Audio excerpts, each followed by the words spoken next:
White Sox baseball. It's Paul Konerko, A.J. Pierzynski, Carlos Quentin and the Sox as they get set to butt heads with Joe Mauer, Justin Morneau, and the Minnesota Twins. Hi, everybody, and welcome. With Steve Stone, I'm Ken Harrells as we get set to bring you Game 2 of this three-game set.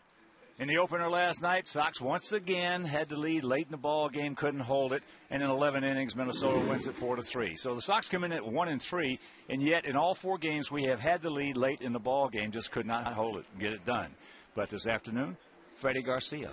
Freddie Garcia's 40 games over 500 during the course of his career. He's 121 and 81. And so hopefully that Freddie Garcia of the springtime where he got hurt will be a bit different today. I think he's been holding back, waiting for the regular season. Bear in mind, he's a veteran. He knows what it takes to be successful, and hopefully today is his day.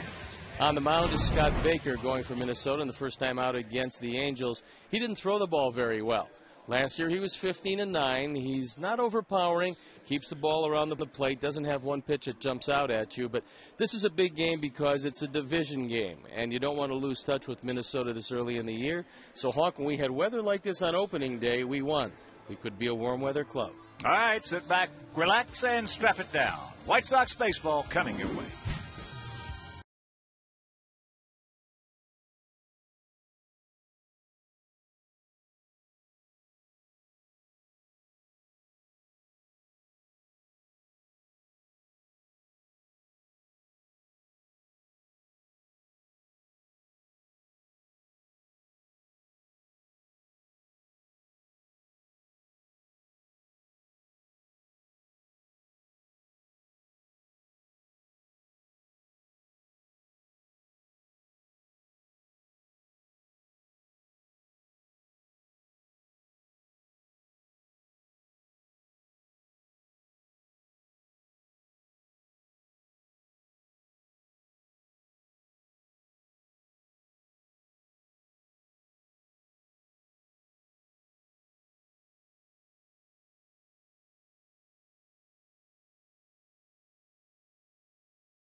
For baseball, unlike the last couple of evenings, it's just gorgeous today. The wind, however, is very much a factor, and it looks like it's blowing across from right to left field.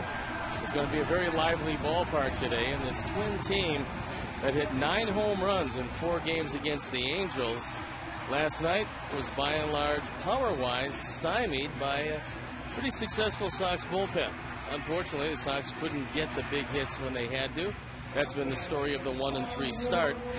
But the return home of Jim Thome, who did get an at-bat last night, he struck out. However, he did hit a home run in his final game against the Angels. So he's found a new home, but of course, a lot of people here wish him well, except in the games against the Sox. So the Sox take the field, and we'll give you the way the Twins Twins will line up.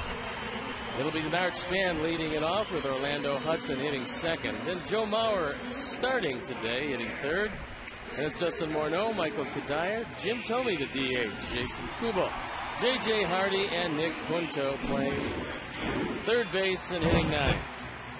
The Jimmy John defense and how they'll line up behind Freddie Garcia, left to right, Pierre Rios and Quentin in the infield, Tian, Ramirez, Beckham, and Kotze at first base today, with A.J. Pierzynski behind the plate.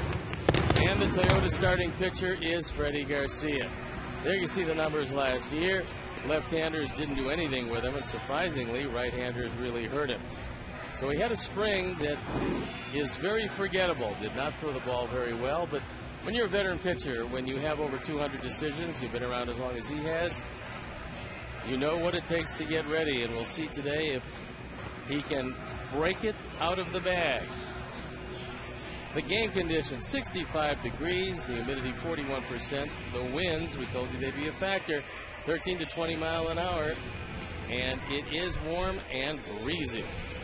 The umpires today behind the plate, Jerry Crawford at first base, Brian O'Nora at second base, Phil Cuzzi, and at third base, Chris Guccione. So as A.J. throws it down to second, and the Sox throw it around the infield in preparation for the second game of this three-game series, I'll turn it over to my play-by-play partner, Hawk Harrelson. All right, Stone Pony, thank you. And once again, good afternoon, everyone, and welcome to beautiful U.S. Cellular Field. Not a cloud in the sky, just a gorgeous day here in the beautiful city. Second of this three-game set as Denard Span gets set to lead it off. Denard comes in at 150 on the year. He was 2 for 4 last night with a stolen base and a run scored. And he will bunt, and with that in mind, Tian is close, but maybe not quite as close as he could be. He should be in on the grass. He's at the cut of the grass. At first pitch from the 6'4", 250 pound. First pitch, 12:07. 33-year-old right-hander is high.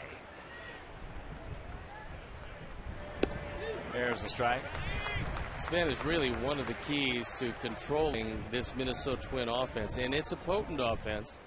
But Span is a guy that when he gets on, he is going to take off. Poked out into left field, and that wind pushing it out of play. That was the first time in I don't know how many years that you can say that Minnesota has a better offense than we do. Well, there's no doubt that the Piranhas, as Ozzie has called them for many years, the guys that just run you out of the ballpark, they still have a few of those. But by and large, when you look down this lineup and you look at Mauer, Morneau, Kadire, Thome, Kubel, even Hardy, they can all hit the ball out of the ballpark. We have better pitching, they have better offense.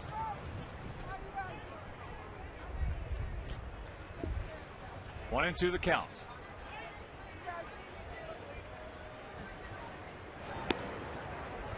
Outfield for the most part straight up. Pierre over towards the line and left.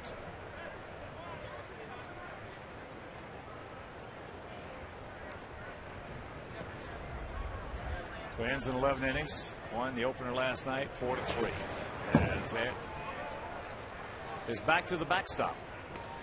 And a full count. They don't want to walk this guy.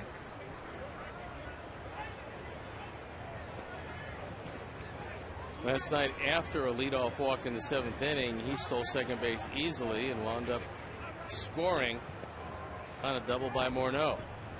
And the payoff pitch. As a chopper. One down.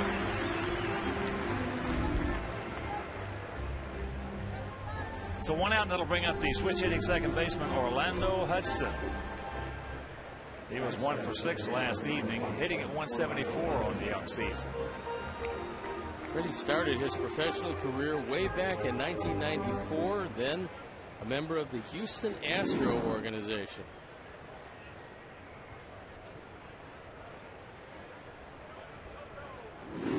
Outfield slightly to the left. Gotta hurry. Oh, nice play. Beautiful play by Gordon Beckham. Tremendous effort because Gordon realized that on that chopper, even though Hudson doesn't run like he used to, he still gets down the line, especially from the left side. And he only had one shot, and that was the bare hand pickup. Bare hand, same exact delivery, and he gets him.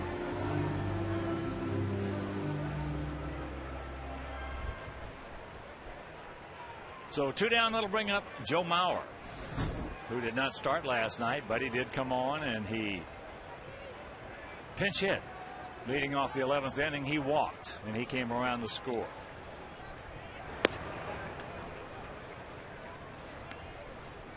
Mauer comes in hitting at .333, a homer. He's driven in 3.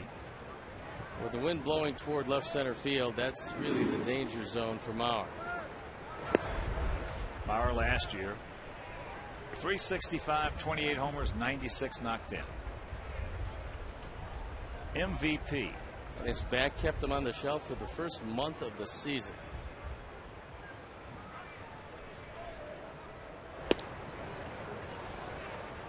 And the count 3-0 with Morneau on deck. Mauer 7 for 21 lifetime off Freddie with a homer.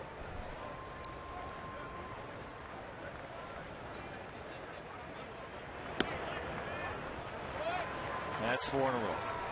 Ready, let's go.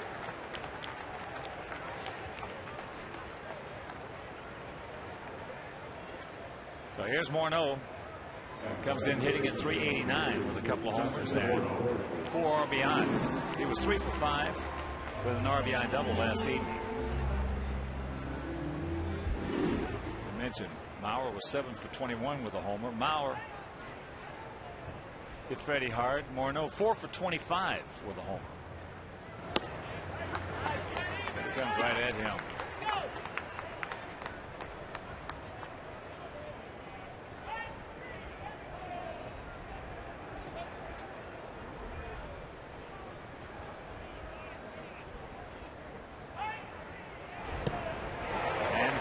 Quickly, 0-2. Good off-speed pitch. He set him up with a fastball at 91 on the inside corner. Went to the off-speed pitch and had Morneau well out in front of it. This is a good straight change.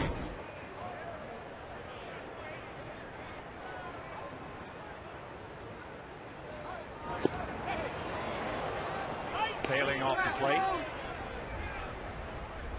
And here at beautiful U.S. Cellular Field, 330 down the left field line, 335 down the right field line, 375 in the gaps and 400 straightaway center.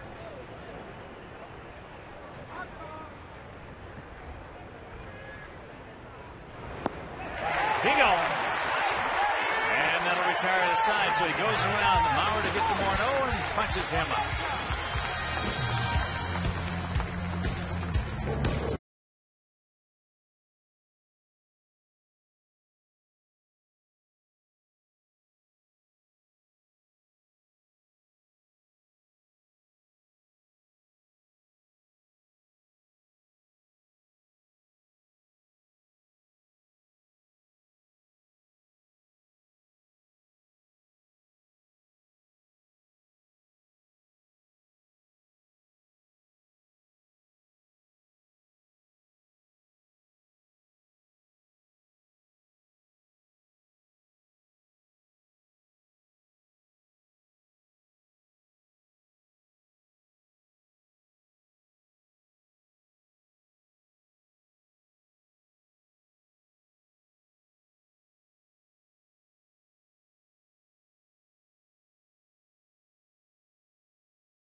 Quinn, Paul Konerko, Mark Kotze at first base, Rios, Brzezinski, Ramirez, and Tian at third.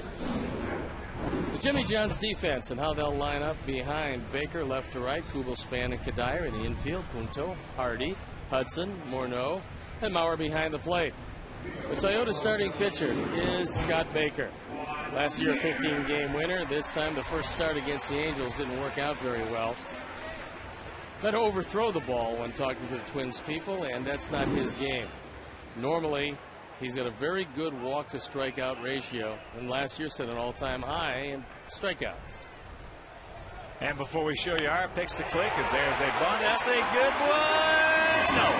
Beautiful play right there by Punto.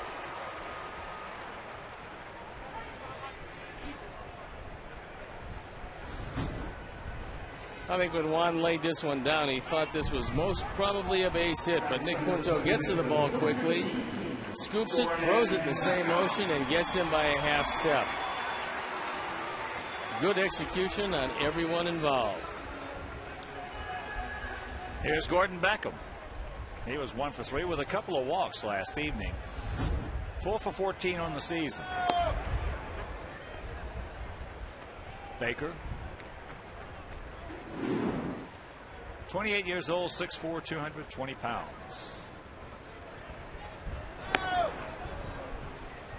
And the count 0-2. Last year, the first year, he got to 200 innings. He hit 200 right on the nose, walked just 48, fanning 162. Impressive year. But although he doesn't have #1 starter stuff, he is their opening day pitcher.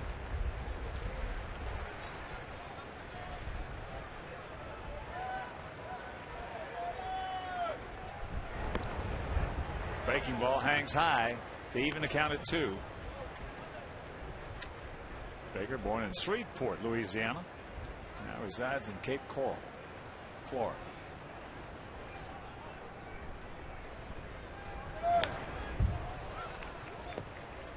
Fouls that back. Right now, let's check out our picks to click. Jumanji, our director and crew, well, they went with Becker. Steve's going with Mark Kotze. Julie Taylor and I going to go with Mark Tian. Get him off the snide.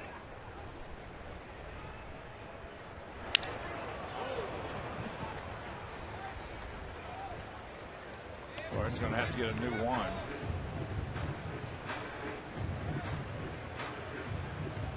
That's a pretty good fastball. That one tailing inside on Gordon. And if you go inside, that's where you like to go inside. A good 4 or 5 inches off the plate, especially if you've got that kind of tail on your fastball, because the hitter just can't get his arms out. And if he hits it hard, chances are it's going to be just like that, foul. Only a few guys could take that pitch, hit it hard, keep it fair.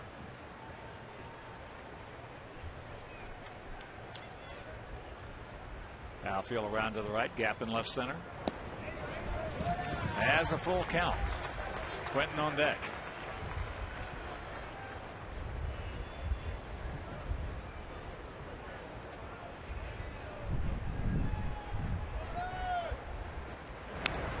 Good rip. Just underneath it. Well, what both managers want after a protracted outing last night is good, solid starts out of their starting pitchers. They would both like to see them, at the very least, get through 6.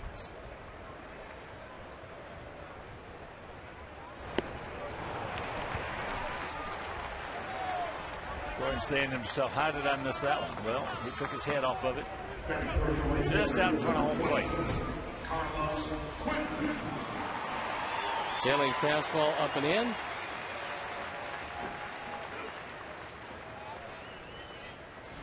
And the first strikeout of the day.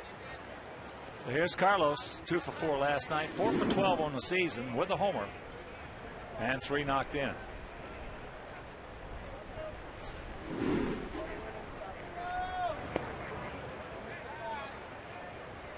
With Delman Young out of the lineup, they lose a little bit of speed defensively, but Kubel can certainly hit, and he's in left field today.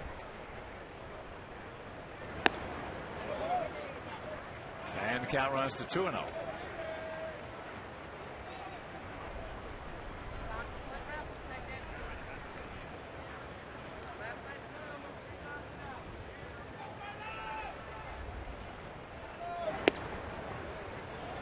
it's 3-0. We'd like to see Carlos get the 3-0 green light, because you get a pitcher with very good control normally and a guy that's just not overpowered.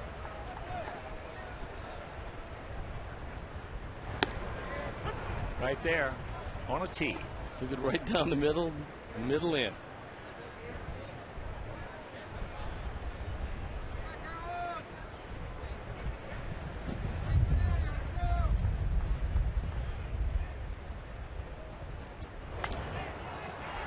Foul straight back below us.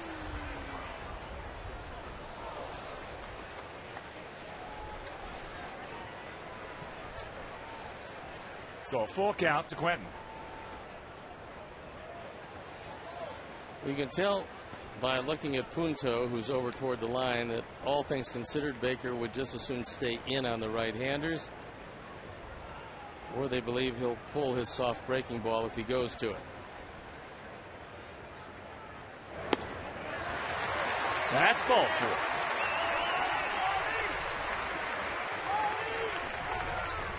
Carbon copy of the first half of the first inning.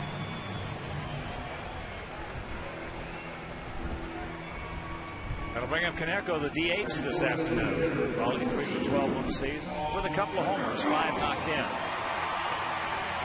1 for 3 last evening.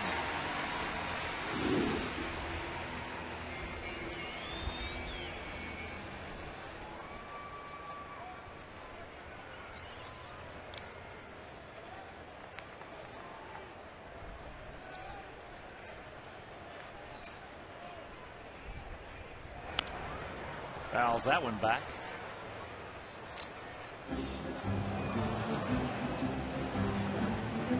Raleigh 6 for 24 lifetime against Baker. Of the 6 hits, half of them stayed in the park.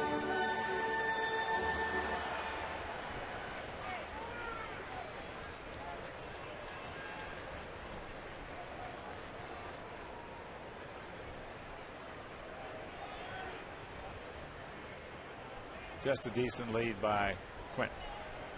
And there's a base hit in the center.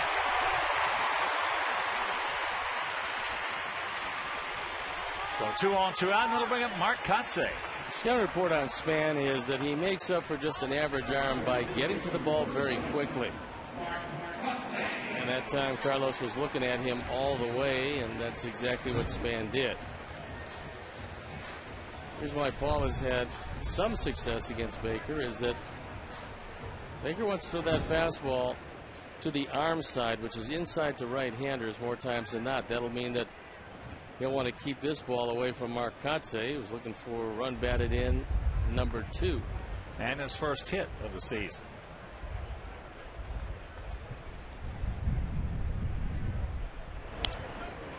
Little tidy right there. Kotsay, lifetime against Baker. Seen him 6 times. He's gone to college, but he has yet to strike out against him. He's looked away and flipped that ball into left center field.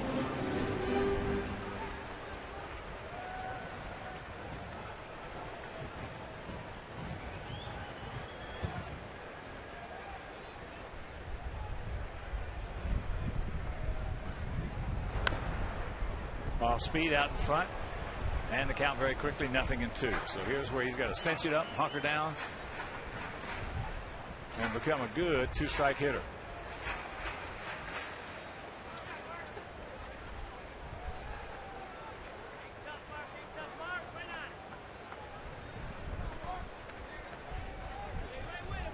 Some guys can gear it down, others can't.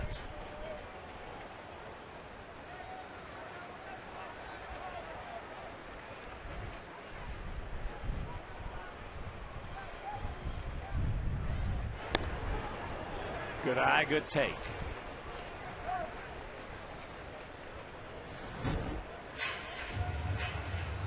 With that fastball just off the inside corner, he doesn't want to throw strikes with his fastball in there. He would prefer to keep the ball away if he had his choice. Gonna go back in there. He misses high, so the count 2-2. That's a tough spot for him. I think that he can probably Thread the needle on the outside corner to the tune of about 75%. He tries to go inside to the left-handers. It's well below 50%, at least with the fastball. He can go inside the left-handers with that slider. Yep. That he can do. I agree. Not with the fastball very often. He threw that first one, though, in there exactly where he wanted to, and that was just a good take, like I said. So a full count. Tries a curveball for the first time, but hangs that one a little high. And the man who's hit the ball the hardest on his ball club, Alex Rios, in the on-deck circle, waiting for his chance. All 4 base hit right here. 7.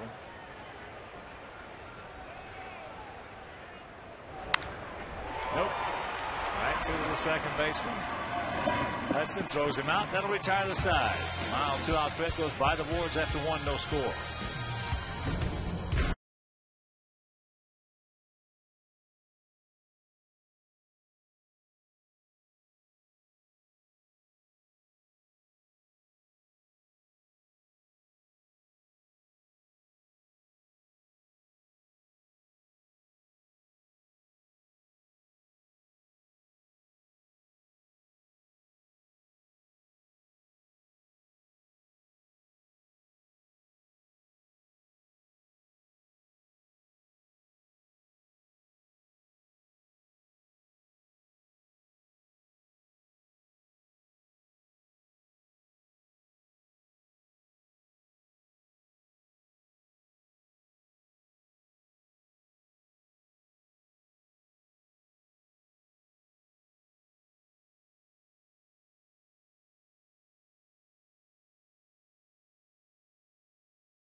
Up at the Rogers Center. So tune in as Carlos Quentin and the Sox take on Vernon Wells and the Blue Jays. Coverage starts at 5:30 with Chicago Tribune Live. White Sox Blue Jays Monday night at 6 only on Comcast Sportsnet. Fans' best friend. Vernon Wells is off to a great start this year. He's entirely healthy, and that is not good news for American League pitchers.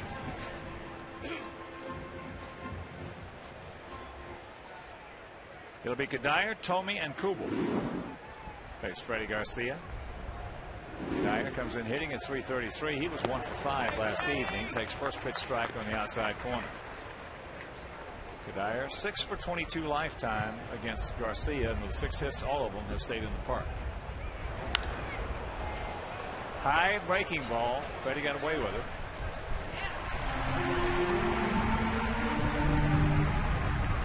Support your Chicago White Sox by becoming a season ticket holder. The White Sox Aussie plan features 13 games, including Cup Series tickets, leaving the rest up to you.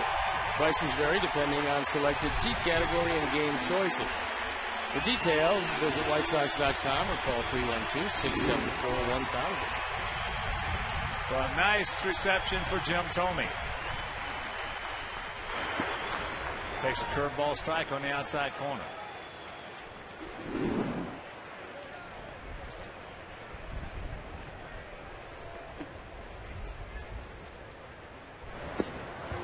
Change up way out in front. Good motion by Freddie. Tomey 2 for 10 on the young season with a homer, and that was a 3-run shot in Anaheim.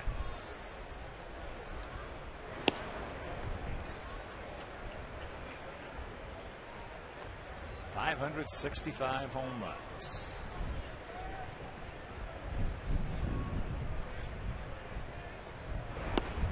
He gone. It's one of the reasons why Freddie's so tough on the left-hander. Is that straight change that is so tough to read. Strikeout number 2. Good straight change, just dies away from Tomey.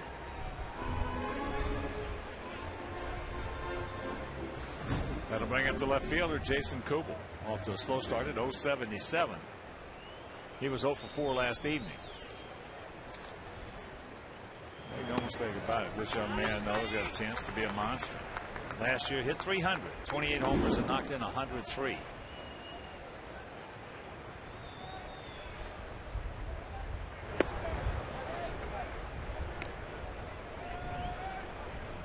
Kubel 1 for 13 on the year.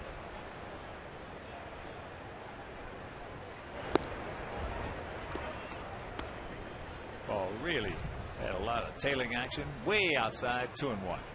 Kubel, another product of this prolific Twins farm system.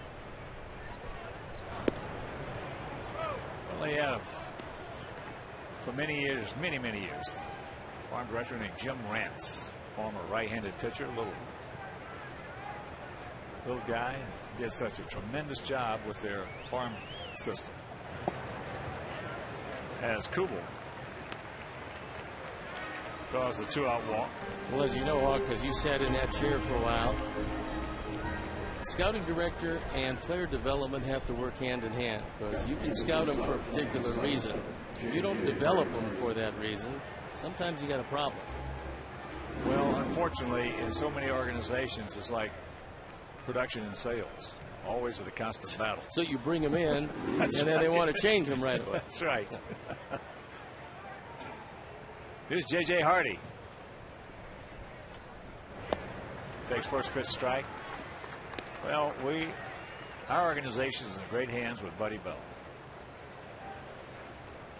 Buddy was just a terrific player, was a good manager in his day, and loves to work with the young players, and that's the key. There's a line drive right to Alexei, and that'll retire the side after an inning and a half, no score.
He has been really swinging the bat well. I think Alex is probably as hot as any of the Sox hitters. Paul Konerko hitting the ball well also. The difference is Alex doesn't have a whole lot to show for it. He's been lining out at a lot of people, but if he keeps hitting the ball like this, they are going to fall.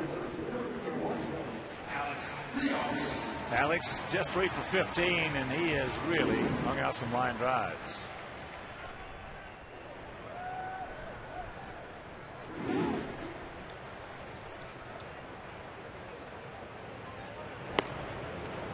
Lifetime against Baker, just 1 for 10.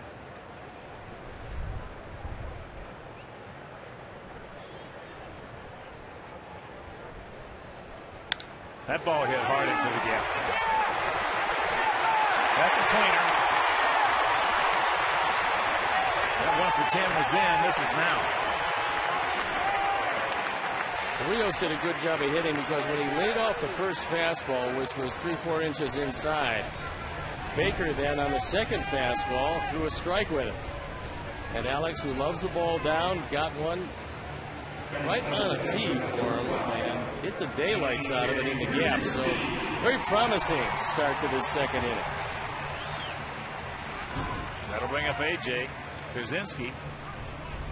Did not start last night, came on. Hit for Donnie Lucy, went 0 for 2. But in a similar situation, he went out against Matt Guerrier and hooked the ball to second base and got the job done. It was a terrific at bat, even though it was 0 for 1. Well, that was one of the best jobs you'll see on a pitch that far outside.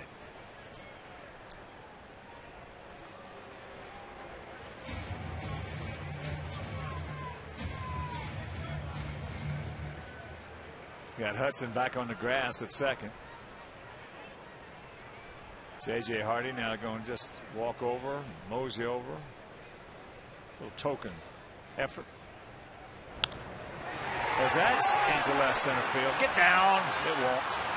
And now this is going to get doubled up.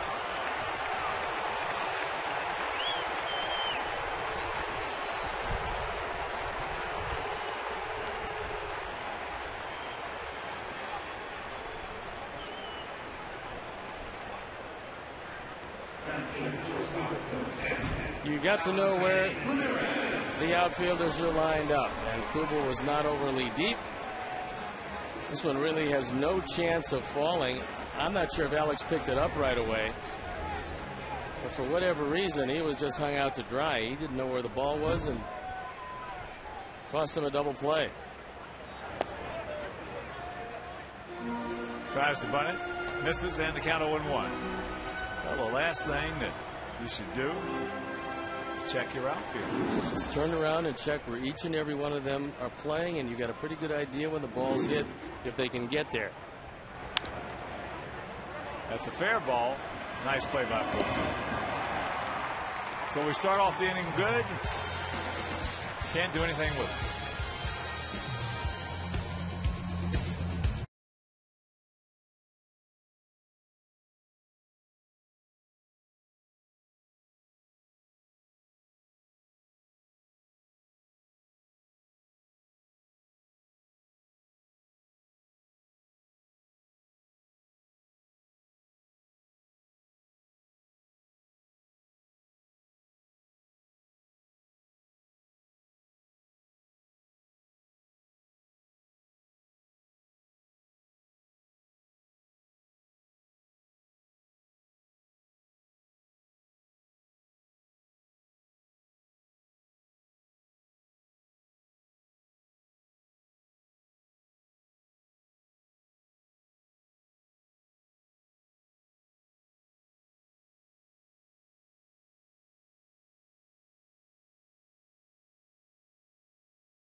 Top of the third inning. Nick Punto, who's made 2 good plays already defensively, will lead it off. Switch hitting all-purpose player for Ron Gardenhire. And he won't hesitate to bunt, and when he gets on, he won't hesitate to run. So good speed with Punto and Span 9-1. 1-1 to count. This is a guy who kind of epitomizes what Minnesota used to be and what Ron Gardenhire emphasizes. A guy that hustles all the time, regardless of where he hits the ball or when he hits it.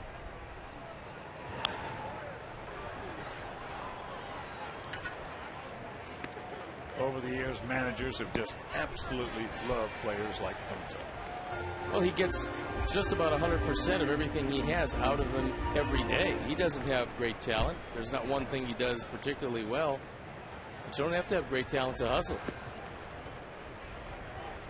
Well, a few years ago, they won a divisional title with him playing every day at third base.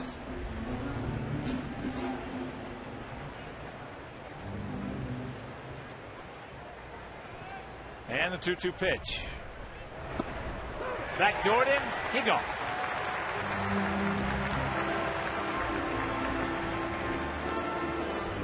If you stay around the plate, especially with your breaking ball, you're going to get the benefit of the doubt. And Freddie's been around the plate. Jerry Crawford calls this one on the outside corner. A generous outside corner, but if Freddie stays there, he's going to get that call. Denard Span grounded out to Beckham at second.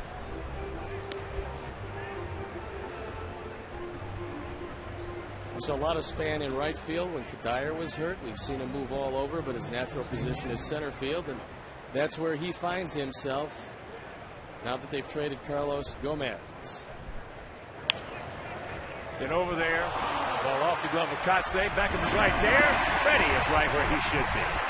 Freddie looked like he went over there, just kind of lazily expected that ball was going to get to him from Beckham.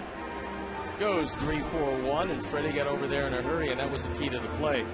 Freddie didn't panic. He just took a look at it, realized that Gordon would get to it eventually. This is the second bare hand pickup and throw by Gordon Beckham in 3 innings.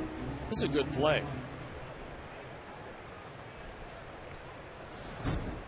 And the first barehander was made off this guy right here with a chopper just over the head of Garcia. That was a beautiful play by Beckham.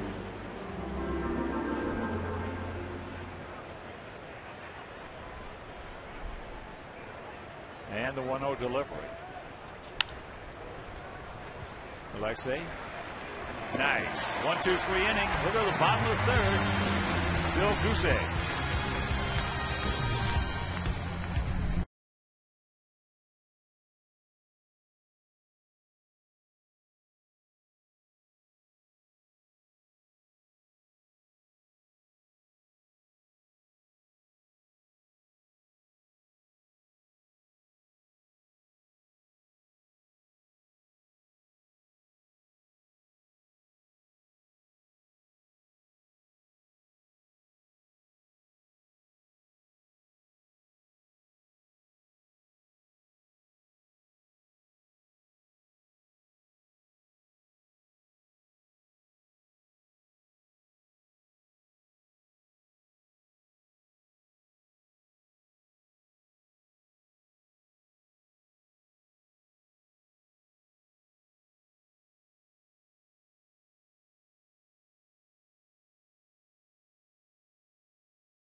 The game. Gold Glove presented to Mark Burley for the first time in his career. Then he goes out opening day and makes one of the greatest plays a pitcher has ever made. But that was for his skills last year, and here's the play on opening day. Lou Marson hits one off his leg. The flip to first. I think you've seen this many, many times. You're going to see it many more times. It's a great effort. Congratulations, Mark Burley. That was long overdue, that Golden Glove. As here's Tien. Checks it up and takes ball 1. Tien, 9 for 27. Lifetime off Baker. High into left field. Kubel, can of corn.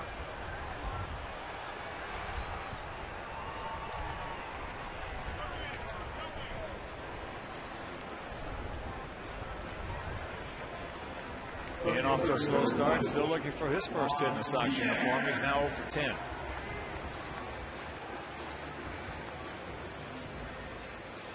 That'll bring up Juan Pierre. Lay down a real good bunt. Third base side, but Punto, expecting it, was in close, came in, and made a nice play to get it. Scouting report on the Twins in their infield, and of course they got a brand new double play combination in Hardy and Hudson. But the scouting report is if you're going to bunt, make Morneau field it.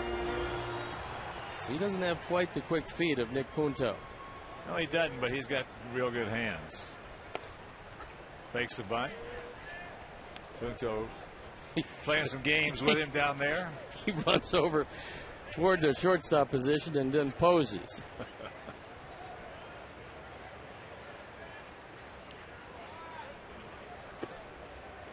And the count 2-1.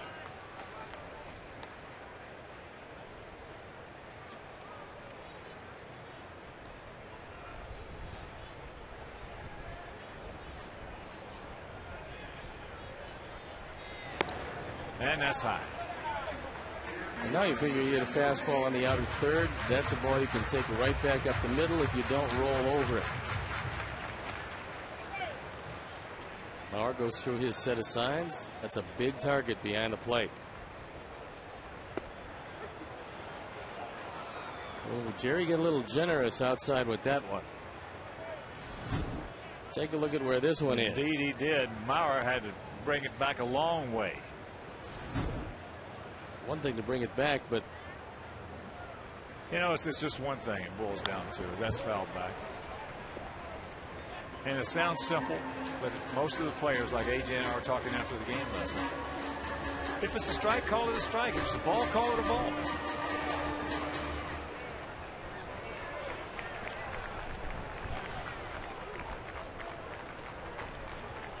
We were talking about that pitch to Hardy. Yeah, that was a good one. Oh, that was, AJ said that was right there. Well, normally when a catcher sets up, especially in a key situation, that was one of the key situations of the game. He's not going to set up out of the strike zone because that's the wipeout pitch. He had set him up with the pitch before. This time he set up on the outside corner, and Tony Pena threw it right in his glove, and he still didn't get the call. And on the very next pitch, if you missed that game, Hardy got the base hit that knocked in Mauer, and they won it 4-3.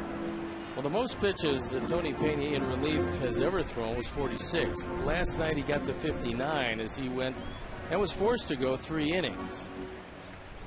That's because Ozzie had to go 6 deep on the pitching staff, and it was tough. 2 nights in a row. Yep. They fair? No. Nice play by the ball guy.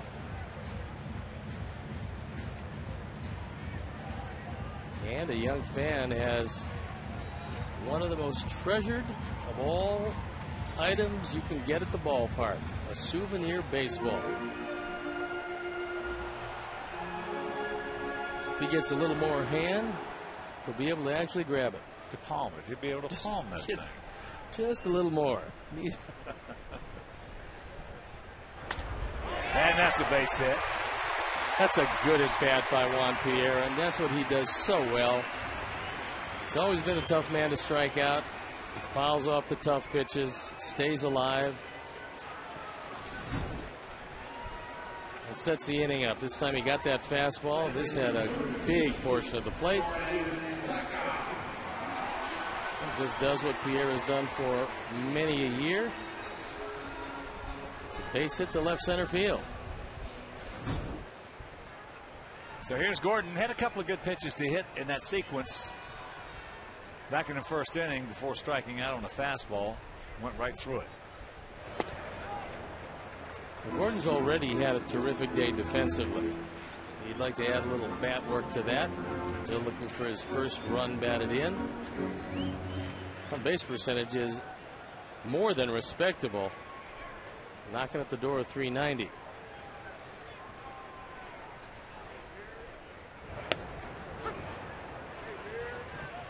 Well, not to exactly the same degree as Ivan Rodriguez. But with Joe Mauer behind the plate, you better be able to get yourself a real good jump. And another factor, Hawk, you can't take that great secondary lead because Mauer will go behind you and try to pick you off.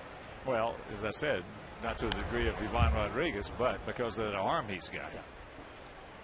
And he is accurate. He's probably one of the most accurate throwers in the last 25 years from behind the plate. He just throws strikes everywhere, where he's trying to get you at second or where he's trying to get you at first. Being a big man, and he is a big man, very close to 6'5", takes a while to work out that footwork behind the plate, but he gets rid of the ball quickly. Oh, he's one of the best.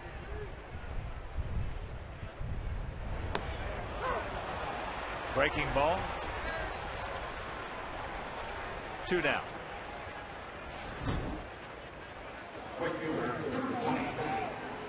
Baker drops the hook on him. That was a good pitch to hit. He just got fooled on speed. Yeah.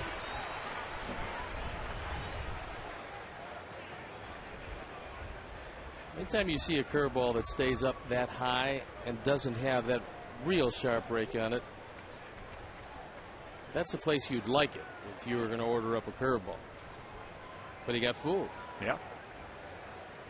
Here's Carlos. He walked. But pops this one up. Morneau. And we're into the 4th.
The 4th meal from Taco Bell.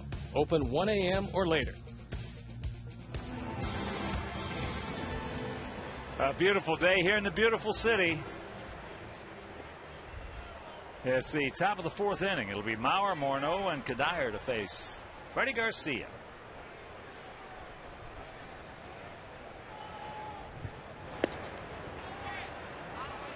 Freddie pretty much pitched around Mauer, but that was with 2 outs and nobody on in the 1st inning. You just as soon not walk him leading off here in the 4th.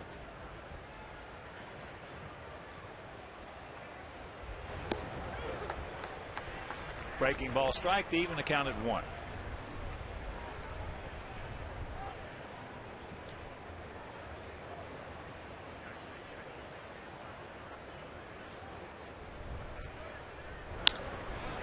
And there's a base hit into center field. Best hitter in this league. First hit given up by Garcia. Here's our AT&T trivia question. Who's the only active pitcher to throw a shutout with 4 different teams?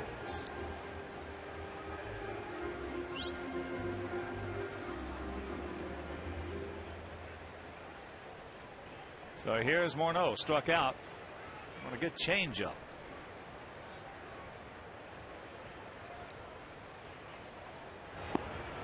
Takes down low.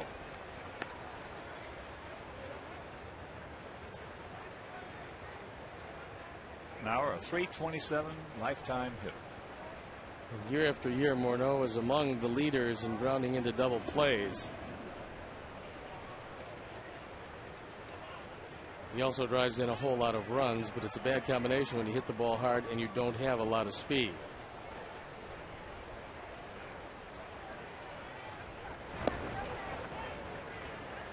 And the count 2-0.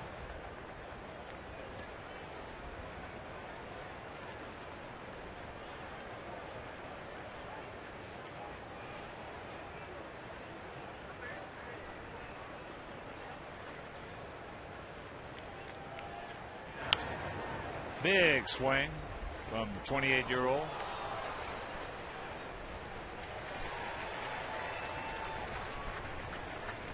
In 06, Morneau hit .321, 34 homers, and drove in 130, winning that MVP.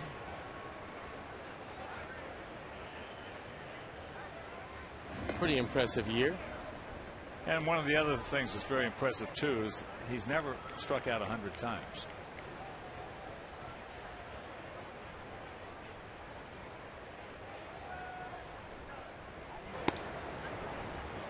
A little bit high, I guess, says Crawford.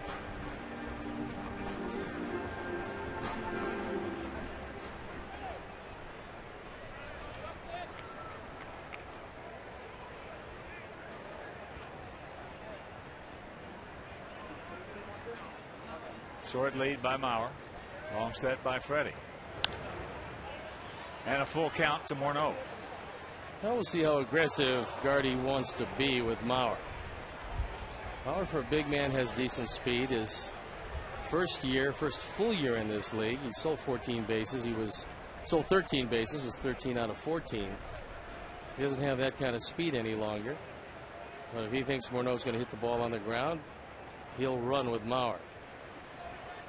Outfield, slightly to the left. Payoff pitch. There he goes.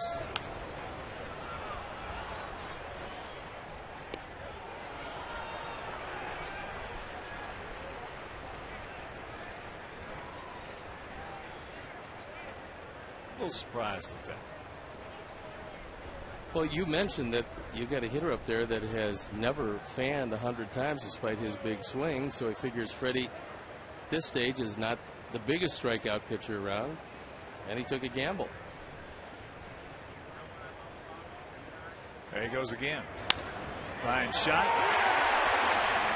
There you go. Just throw it over. He was looking at him like, wait a second. Then got an angle and realized that on a hit and run, you can also line into a double play, and that's what happened.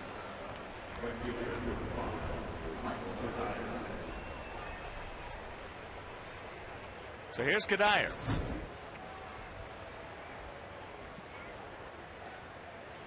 He got a high curveball from Freddie. Get foul. It will, thank you.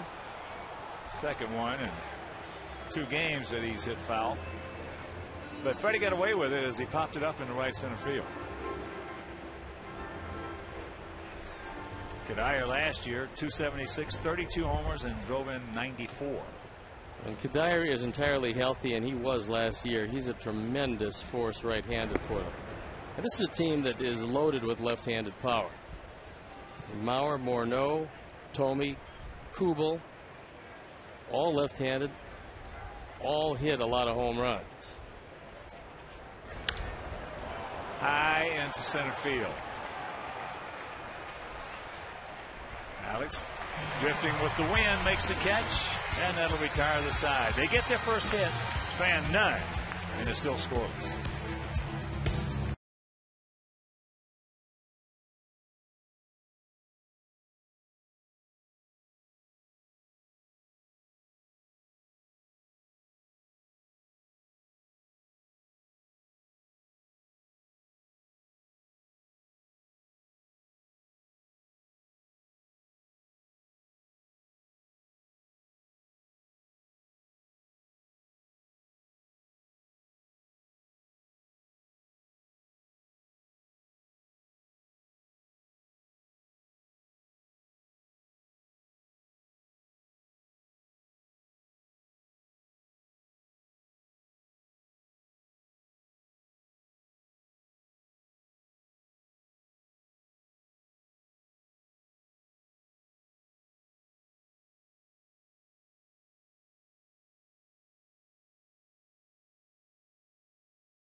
is on as the Chicago Fire take on the San Jose Earthquakes.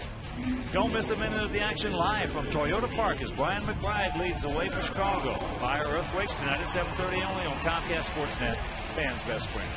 But Gardner has decided with the day off that he would skip his 5th starter and go to his opening day starter, Scott Baker.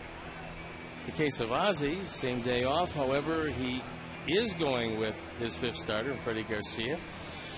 And for the most part, you'd have to say the first trip through the starting rotation has been pretty successful for the Sox. You're not kidding. Plus, it gives Mark another extra day. First pitch strike to Paulie, who singled sharply back through the middle. No runs, 3 hits, no errors for our guys. No runs, 1 hit, no errors for their guys.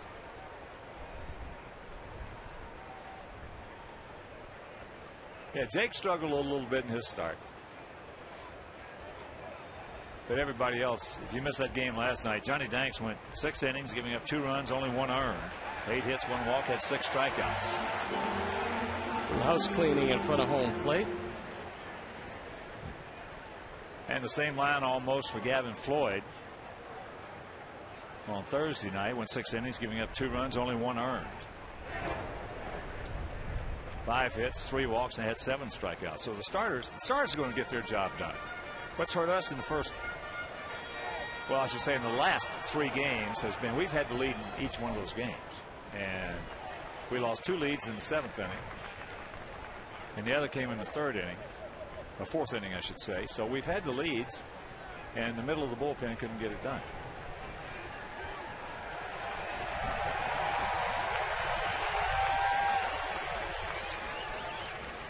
One of the bright spots, though, has been Sergio Santos. He came in last night, bases loaded, after having a real good inning in his major league debut the night before. Sergio came in the 7th inning. Bases loaded.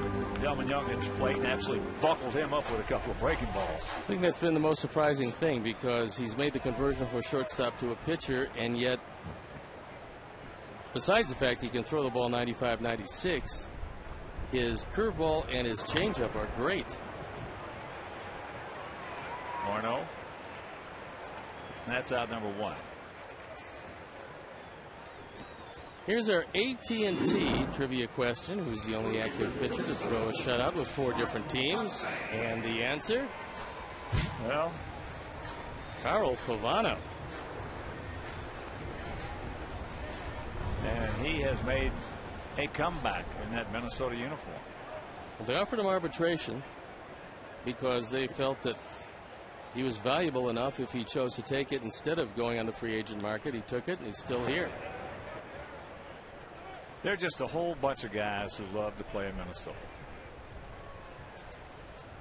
Good organization, good management. They love to play there. And a lot of them, even though it's pretty chilly there in the winter, they reside there. Over the years, they've had a lot of guys move there permanently. And imagine now, Hawk, with a brand new stadium and the ability to spend some money. I'd say in the center field, a Span Brokeback now comes on.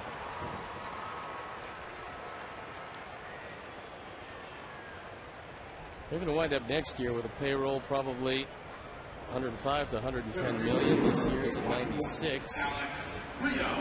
Got to factor in Joe Mauer and his long-term contract, but with a brand new stadium and as many suites and as many tickets as they've sold in advance, and will continue because it's a beautiful ballpark. They've already played there twice exhibition games against the Cardinals. They're going to be doing okay. Well, when the Haynes and the Griffiths had the ball club way back when, it was a family-owned, like a mama and a papa store.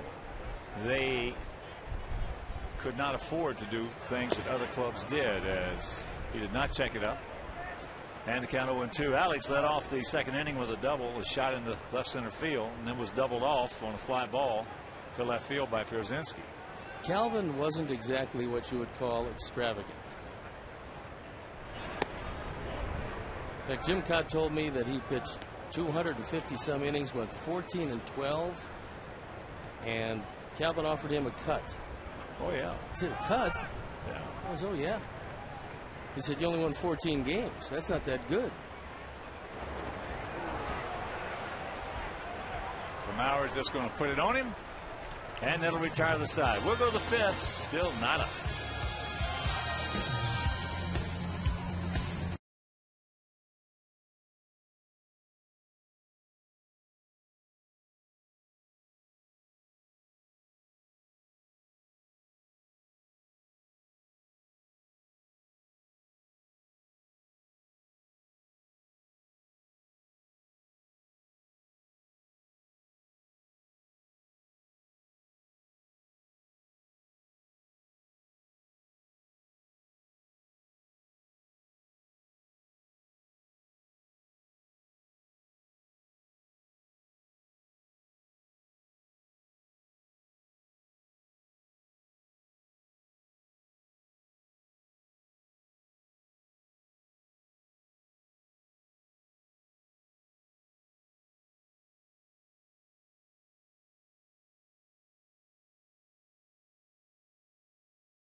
$695. If you're the 500th texter, you could win $5 footlongs from Subway. No score, top of the fifth. Jim Thome got a good pitch to hit right there and went through it. Thome 0 for 1, a strikeout on a good changeup. In fact, he saw two good changeups in that sequence from Freddie. That fastball up high.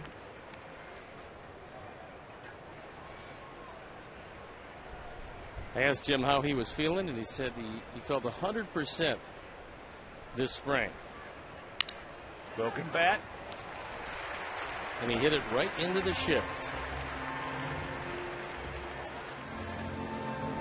It's the White Sox versus the Twins, and you can join the White Sox for Kids Day. It's sure to be out of this world. NASA astronaut Captain Jim Lovell from the Apollo 13 mission will throw a ceremonial first pitch. Festivities will include a kids-only autograph session, face painters, caricature artists, and much more.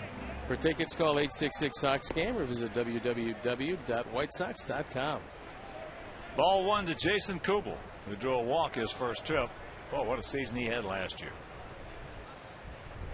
He led this club with 103 RBIs. That's in, down into the corner. Carlos. Foul ball. Good effort by Quentin, getting real close, going hard at that wall. Well, you'd rather see him do that than run into that wall. Oh, yeah, that out. Because he is tremendously important to this team. This ball slicing away from Carlos. That just missed being fair. As hard as he's going, you got to make that slide. And a good call by Brian Honora. But what makes Kubel's year so fascinating to me is the fact that Mauer drove in 96 runs. The guy hitting behind him, Morneau, drove in 100 runs. And the guy hitting behind him, Kadire, drove in 94. And Kubel drives in hitting behind Kadire 103.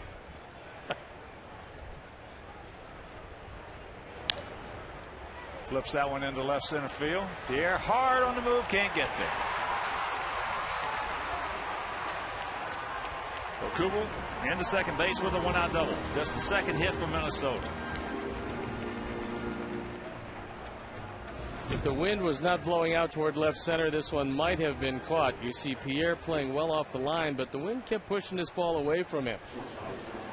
And, of course, like most teams, the Twins are going to run on Juan.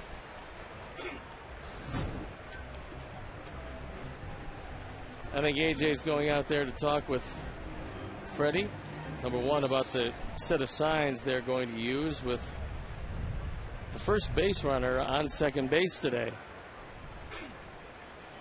Also, he might talk about keeping the ball away from J.J. Hardy, and if he goes in, go way in off the plate. That would be the most germane thing to be talking about. Hardy lined hard to his counterpart, Alexei. Well, Hardy fancies himself, and he is a powerful guy, but he has a tendency to get very much pull happy. Could not check it up. Well, in 07 and 08, he had 50 home runs. Drove in 150-something runs. That last pitch was an example of getting out there well before the ball came. And when you open up that front shoulder, you can't possibly hit a breaking ball away. Well, that's one reason he's been killing the ball hard from the middle end. If you're going to do that, you got to be opening up quick. Yeah.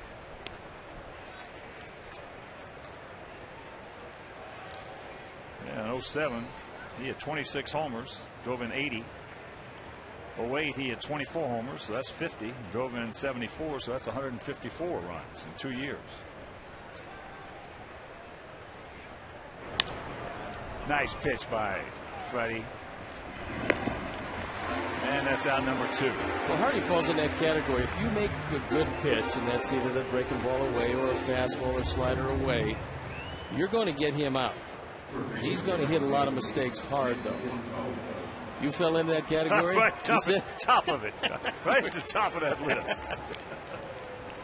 Yeah, but they made enough mistakes for you to pile up some big numbers. A lot of hangers. Except from that Baltimore staff.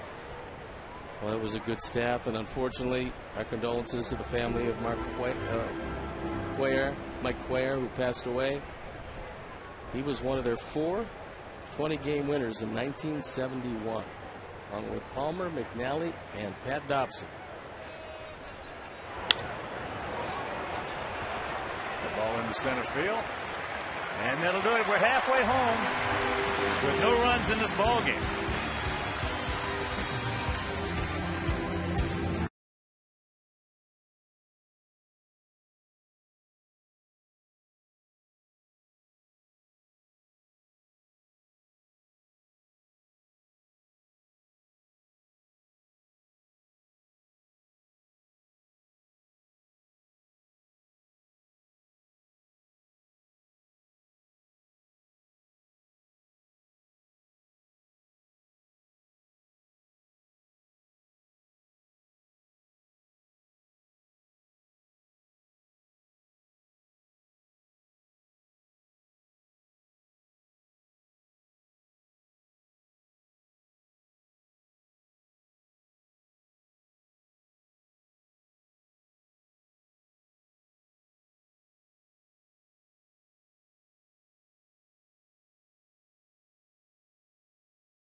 Yes, it is. Beautiful day at the ballpark. Not a cloud in the sky. And we've seen some good pitching from both sides. Freddie Garcia and Scott Baker, as A.J. will lead it off. Alex Rios led off the second with a double. A.J. flipped one into left center field. Alex couldn't pick it up. Kubel made the catch and doubled him up at second. Takes ball one. They shade A.J. a step or so to left center field, and Kubel is well into the gap in left center. He's taken away just about all of left center field. There's a ton of room down the line and left. You see the defense as we pan around and show it to you.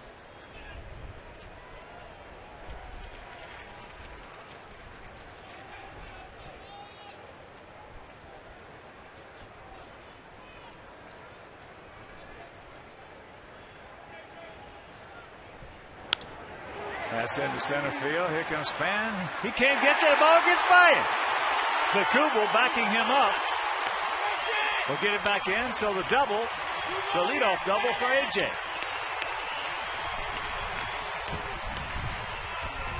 Bernard Span made a good effort, but when he realized that he couldn't make the catch, he's got to knock this ball down. Jason Kubel does a nice job of running to the spot and backing him up, because this is 3 bases if he doesn't get there in time. Span actually had that ball go under his glove. Last night he made a spectacular catch very similar to this, and today he just misses it. So a very good start, a leadoff double here in the 5th, much like what happened in the 2nd.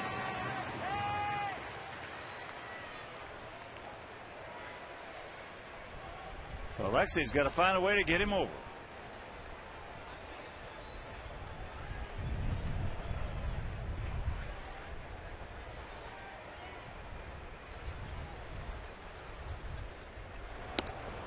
Takes it right down the heart. Alexei normally is a pull hitter, and he's got Nick Punto playing well off the line at third base. Baker tries to get inside on him. That's a lot of room between Punto and the bag. Well, Ozzie, that's a good job by Alexei. So A.J. in the 3rd. Ramirez did a nice job. That looked like a little cutter away from him. On a different swing. Yeah. That was a definite get him over to third base swing. Right. Watch it. He didn't try to hook this ball at all. That's just good offensive execution. Good situational hitting. And he got the perfect pitch to do it. That pitch was out of way. So now it's up to Martin to drive home his first run of the year, and he's got the infield in at all 4 positions. I was just getting ready to say when he did it, Ozzie, you better believe Ozzie let him know to get him over. 10 went out to left field. Looks at that pitch low and away. Kadyr's got the best arm in the outfield by far. Normally Delman Young throws very well, but Kubel's in left field today. Span just an adequate arm in center field.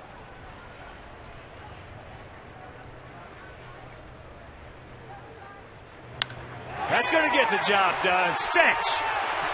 Get on back there. It will. One hops the wall. So 10 knocks in Pierzynski with his first hit in a Sox uniform, and the Sox lead it 1-0. Julie Taylor's picked the trick.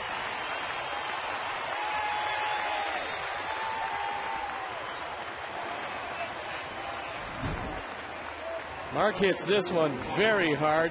It's a low fastball, exactly where he'd want it. Martin has the best average lifetime against Scott Baker, and he puts it to good use here, rifling the ball over the head of Span, and another runner in scoring position. Don't stop now. Juan picked up a solid single in the center.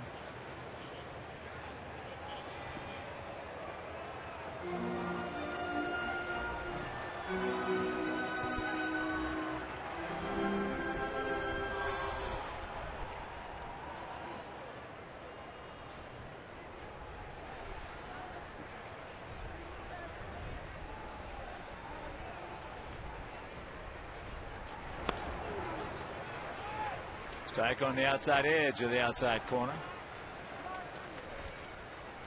Well, the hitters on both teams at this point know that that outside corner is a couple inches off the plate. And Jerry Crawford has been consistent. He's kept it out there. That's all the hitter wants to know. Is he going to call it all day long? The answer to that is yes. Then you just have to go get it. In this case, just poke it over Punto's head because he's in very close at third base. Well, again, all the hitter wants to know is what the guy's strike zone is. And it's harder in today's game for these hitters because of the fact there's no more balloons and no more National League umpires, American League umpires. 2-1. I told you the three things that Ted Williams wanted to know every day. The great Ted Williams played for the Red Sox, maybe the greatest hitter ever lived. First thing, which way the wind was blowing, who was pitching for the opposition, and who was the home plate umpire. In those days, you got an umpire behind the plate maybe 10, 12 times a year. Easy. That's fouled back, and it evens the count at 2. Nowadays, you don't have that, but it certainly helps to have a book on all the umpires. I think that's pretty important. I don't know what most teams do, but it's certainly something that a pitcher should know when he goes out there, just exactly where an umpire's strike zone is. And when you've been around as long as Jerry Crawford has been around, his strike zone is not going to change very much from game to game.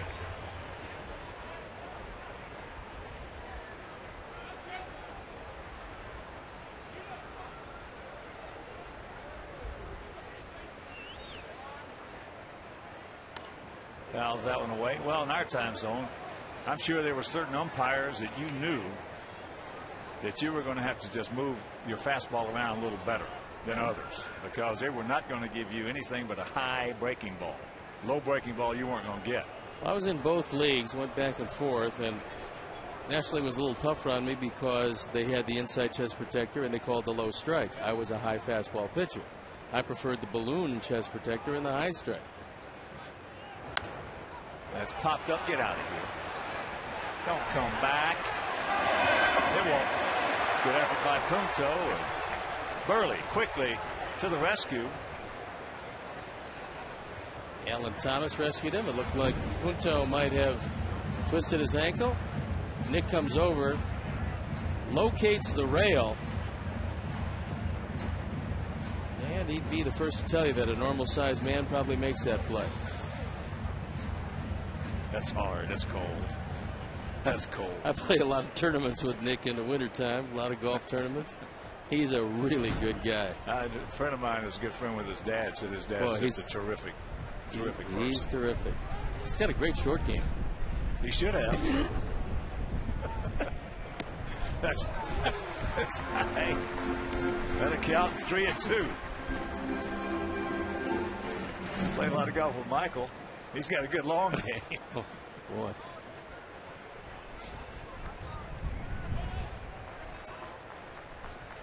A couple of doubles here by Pierzynski and Tien. Sox break this tie. And that's fouled back.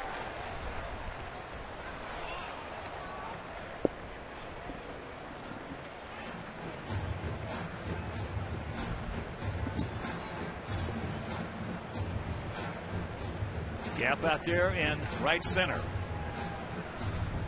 Going to be tough on Mark Tien to score if the base hits the left field because Kubel is over toward the line and very shallow. Right where you should be. You can drive a battalion through right center field. And there's another souvenir. So Pierre working out Scott Baker here in the bottom of the 5th. The 1 run on 5 hits, no errors for us. No runs on 2 hits, no errors for them. Pierre will have some long at bats. Very frustrating for the pitcher. In fact, without the last 2 at bats, I venture to say that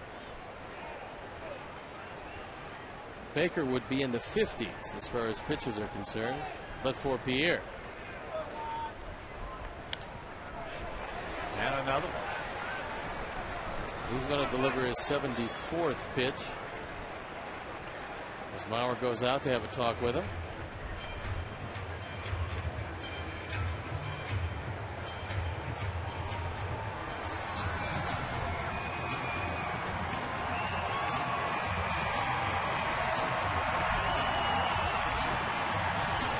Pretty good at bat.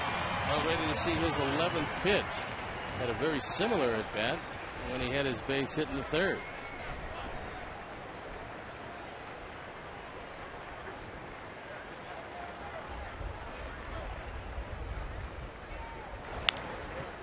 And that's popped up.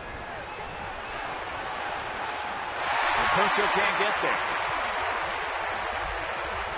Boy, that was right in between them. A very tough play for a third baseman to make.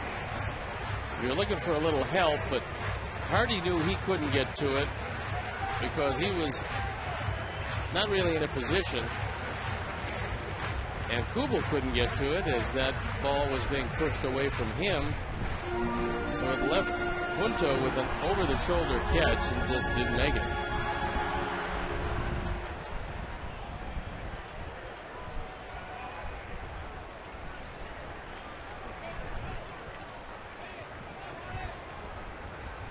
And once again the payoff. That's just playable here. Hardy makes the call. And it is out number 2.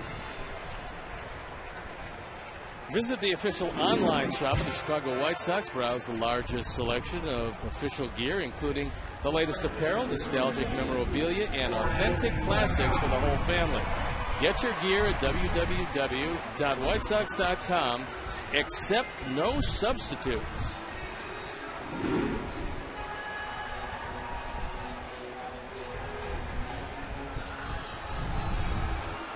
Gordon Beckham. Had a tough time against Becker today. 2 strikeouts and 2 at bats. 1 on the fastball and 1 on a curveball. That was called. And that's popped up. That's playable for Morneau. But the Sox do get on the board. A double by Pierzynski, a double by T, and it is 1-0 Good Guys.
With a bang as they take on the rival Red Wings at the United Center. Tune in for Chevy Blackhawks pregame live at 1:30 as Comcast Sportsnet celebrates Eddie Olczyk's Heritage Day. And oh boy, and previews the Hawks' possible playoff matchups.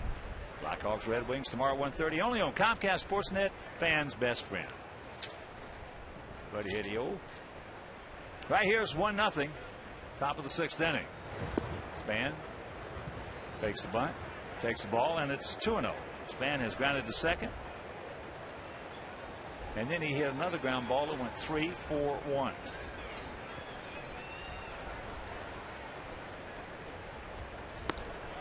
Come back and get him, no walks. Yeah, this would be a very bad guy to walk because he won't hesitate. He'll just take off.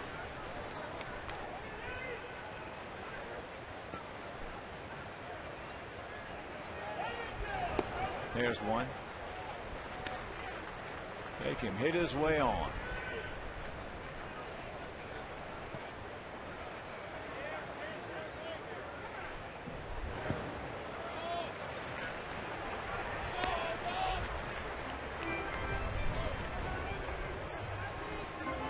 Organize a group outing of 20 or more guests during the 2010 season. Purchase a block of tickets or enhance your outing with one of 6 great party areas. The more tickets you order, the more money you save. Call 312-674-1000 or visit whitesox.com.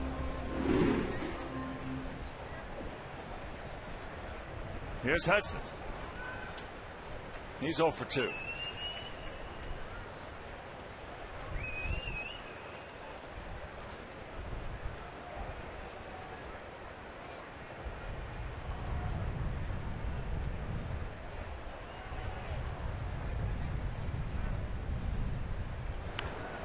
There's the bunt.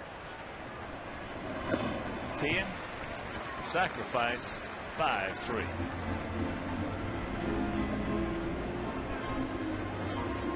Good bunt by Hudson.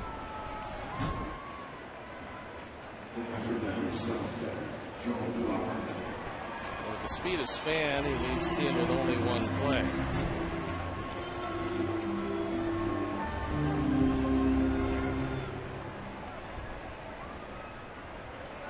So here's Mauer. He has walked and he has singled. He picked up their first hit single leading off the 4th inning.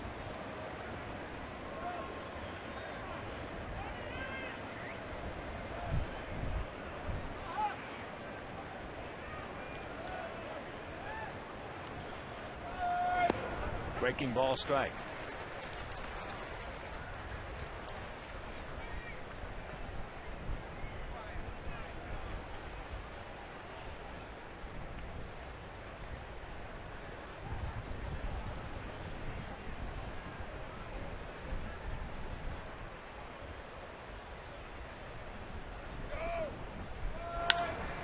High into left center field.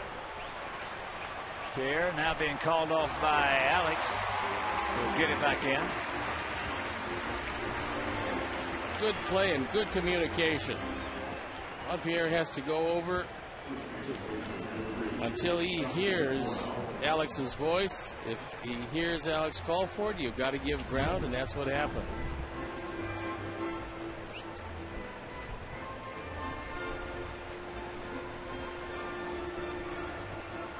Another factor, if Juan catches it, there's a good chance that Span would have been tempted to tag up, but not with Alex catching. Well, he was more or less a third of the way down, so he was just concerned about Rios making the play. So he went a third of the way down. Here's Morneau. Struck out and then lined into a 6-3 double play. You got Kadire on deck, so we'll see what Freddie wants to do.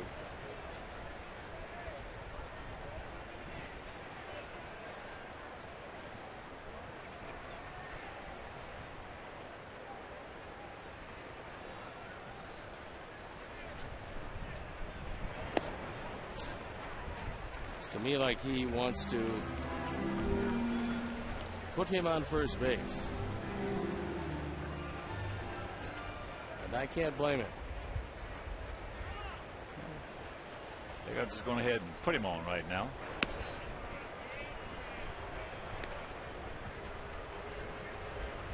So the 4th walk issued by Freddie. Kadire's no day at the beach. He's twice going out to center field today, but he has been tough for the Twins last year especially in big situations. We're in the home stretch for the 2010 U.S. Census, and it's not too late. Fill it out, mail it back, because your census is very important to a lot of federal dollars coming to Illinois.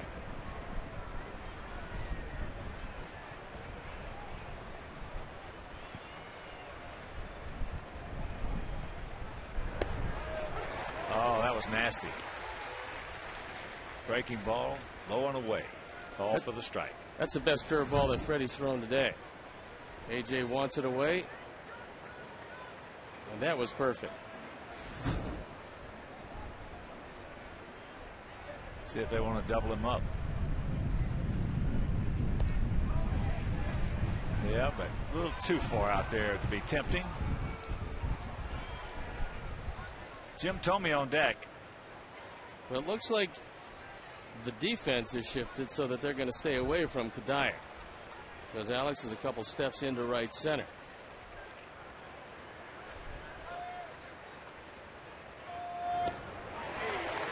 But Kadire, in his career against us, especially the last few years when he's been very dangerous, he has really come of age as a hitter.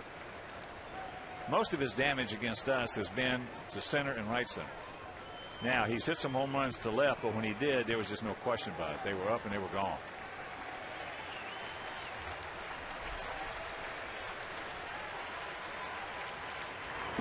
He gone. Big strikeout for Freddie. Strands a pair. After 5.5, he leads it 1-0.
Of the week, and it's the starters Burley, Floyd, and Danks, and the numbers they piled up. 3 terrific performances, and coming right on the heels of that is Freddie's line today. 6 innings, 2 hits of shutout ball against a very good offensive team. 4 walks, 4 strikeouts. Freddie's been in control. Well, Ozzy's talking to him because normally that would be it for Freddie, the 6 innings, but there's no activity down there. In the last 3 days, we've used 17 pitchers. That bullpen has had a lot of work. And I'm sure Freddie said, "Yeah, I'll go another inning or 2 for you." Well, the best way to take a little pressure off Freddie is to put a couple more runs up. Carlos. 1-1 to count. Canerco on deck. And Kotze in the hole. But both managers have gotten what they wanted out of their starters. Freddie's been brilliant. And Scott Baker has been pretty good himself, giving up just 1 run. That's into center field. Spano's there. All right, well, let me ask you this. This is the age-old question over the years, and it's amazing how many different responses you get as a pitcher. Would you rather have a lot of runs or a defense that would catch you and make all the plays? I would rather, if I had a choice, I would rather have the defense that made all the plays and a lot of runs. That's my choice. Knowing you, I wouldn't expect anything less. There's Paulie. He's 1 for 2. The one thing you do know, Hawk, though, if you have a defense that can't make the plays, you're going to need a whole lot of runs. Because you give a good hitting team 4 or 5 outs in an inning, and most likely they are going to score multiple runs against you. Well, that's the answer that most real good pitchers give. It's amazing how many pitchers will say, "Give me the runs, give me the runs." It's funny because most of those guys are not your real good pitchers. No. The real good pitchers say, "Make the play, catch the baseball."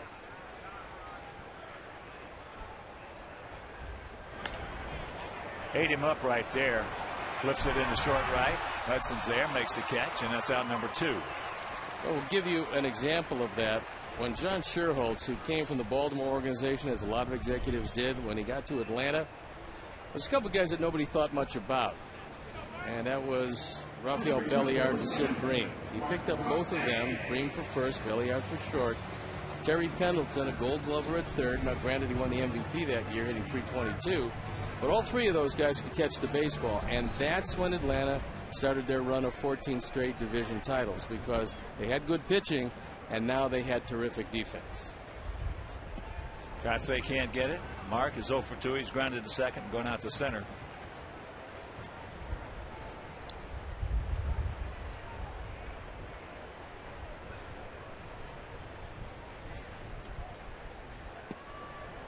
Yeah, most of the real good pitchers that I've talked to over the years, they say, just catch the baseball for me. Make the plays, and we'll probably win.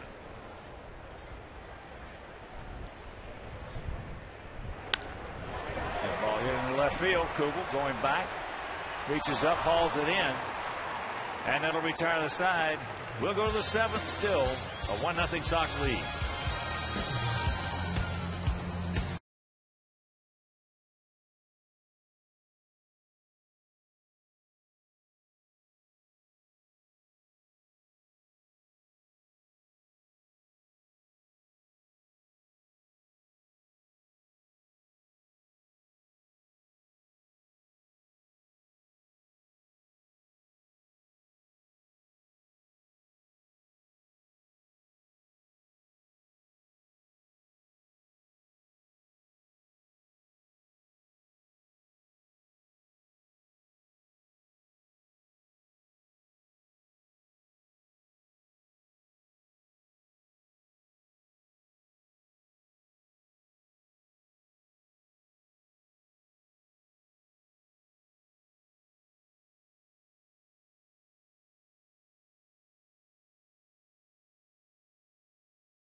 Home playoff game. No purchase necessary. Message and data rates apply.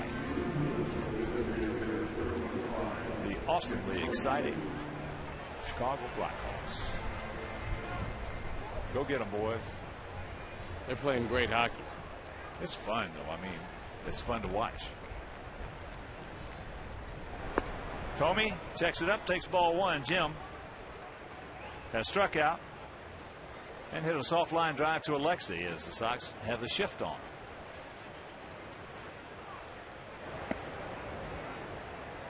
Jimmy's only got one thing on his mind. Is the one thing he usually has on his mind is hit the ball out of the ballpark. And now he's ahead 2-0.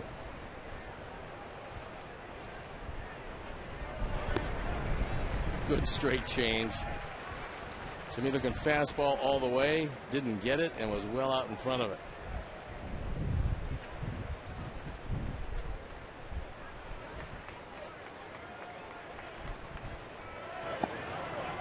And the count 3-1. Jason Kubel on deck.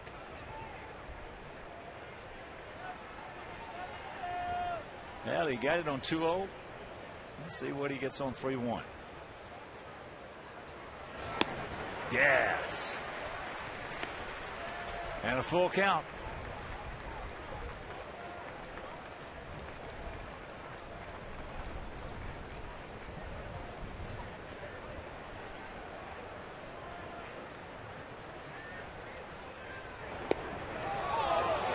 Pretty good pitch, did not get it. First one of the few pitches off the corner that Crawford has not called for a strike.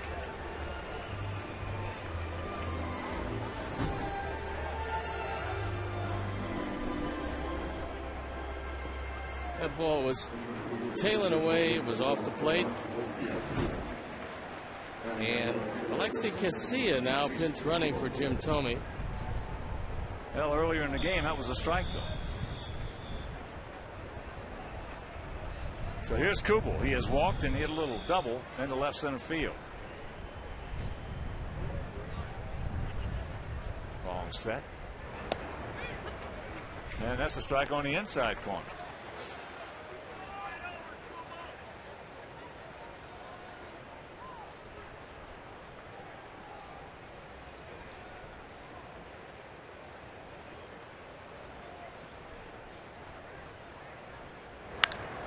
That ball hit deep. Alex is back. And it's a 2-1 Minnesota lead.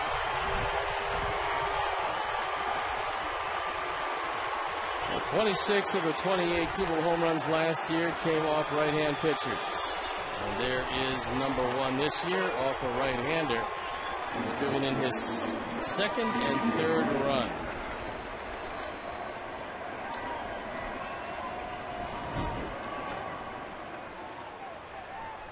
That one was up and out over the plate, and Kubel just got enough of it. All right, let's go. Breaking ball strike.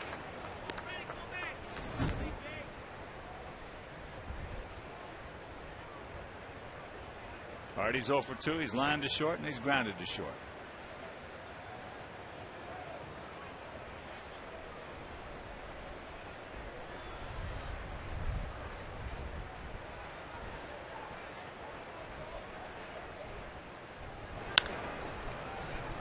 Hard ground ball. 1 out. Full season, split season, and 13-game Aussie plan start as low as $232 a seat. Guarantee your seats for the 2010 season and take advantage of all the benefits of becoming a season ticket holder. Call 312-674-1000 or visit whitesox.com. Andy Williams loosening up at the bullpen. Puto takes a strike. He is struck out. Randy has thrown 3 days in a row, and that bullpen, despite the fact that the starting pitching has been good, that bullpen has been used a lot. Well, when you go 11 innings, 2 games in a row, it's going to be used a lot. The starters have definitely done their thing. They have kept us in the ball game.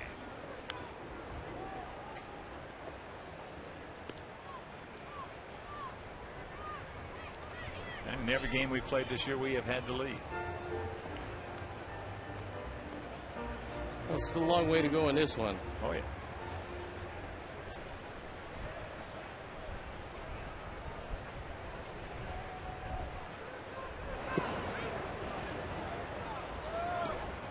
I think Freddie wanted that one. I think he thought maybe earlier that breaking ball on the outside corner was good enough.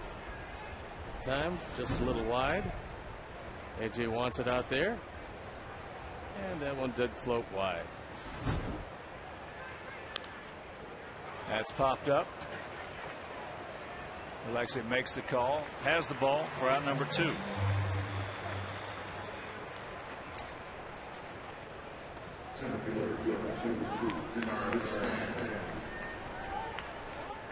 So that'll bring up Denard Span, who is 0 for 2 with a base on balls.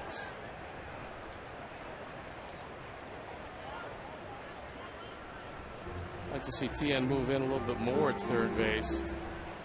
Make sure that Span does not bunt the ball and keep it alive for Hudson.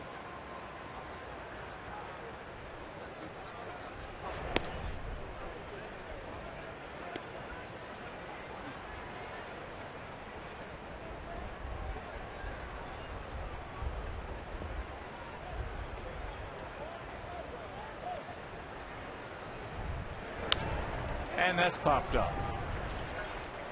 So the leadoff walk on a very close pitch to Jim Thome. And then the 2-run homer by Kubel. It is 7th inning stretch, 2-1 Twins.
Homer by Jason Kubel, top of the 7th inning. For us, it'll be Rios, Pierzynski, and Ramirez. Alex 1 for 2, a double. Breaking ball just misses.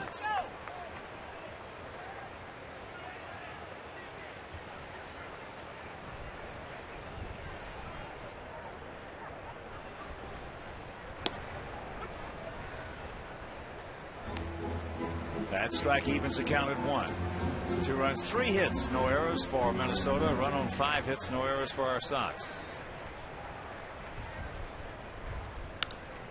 Fastball got in on him. Morneau will not be able to get there.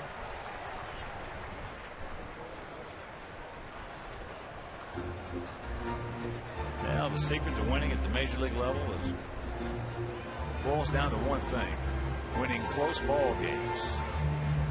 That's what we did so well in 05. Every time we got in a close ball game, you just knew you were going to win. And you know yourself, Stevie, you played on clubs. That's a state of mind. Well, if you're not going to score a whole lot, you can't afford any mental mistakes or physical mistakes for that matter.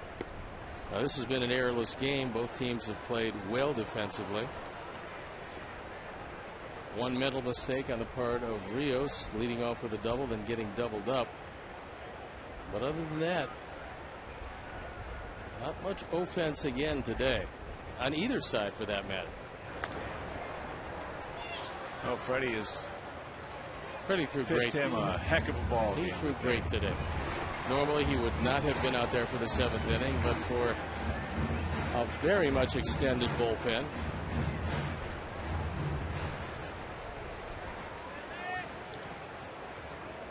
And we're only an extended bullpen, only the 5th game of the season. Yeah. That's the way the game goes today. Breaking ball hit softly to Hardy.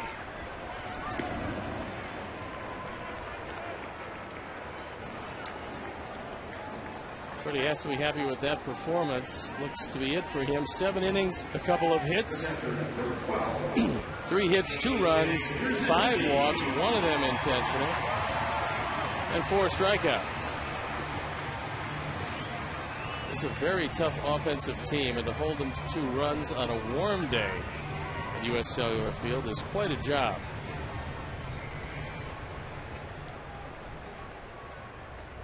AJ has gone into a double play, 7-4. And he also has doubled and scored our only run.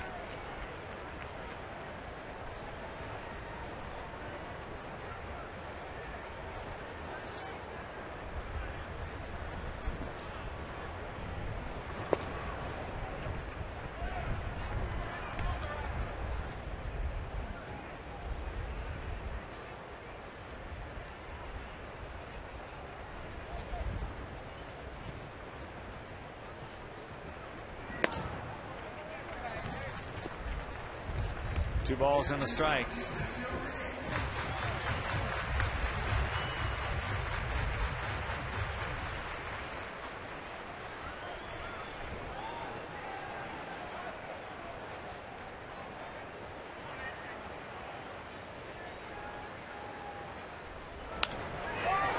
And that's flipped out there into center field.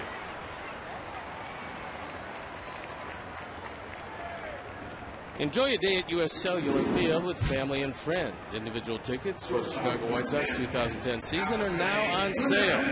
For tickets, visit www.whitesox.com or call 866-SOX-GAME.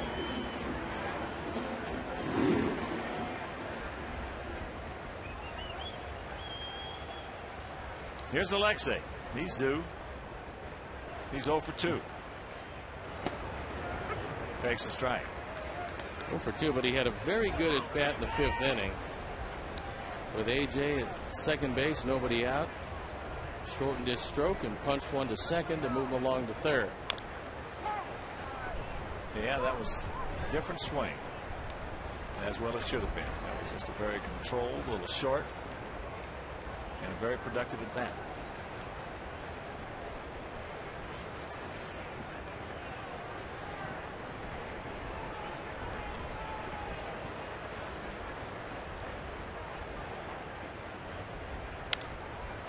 Loops that one out into center field. Span coming on. He's there, makes a catch.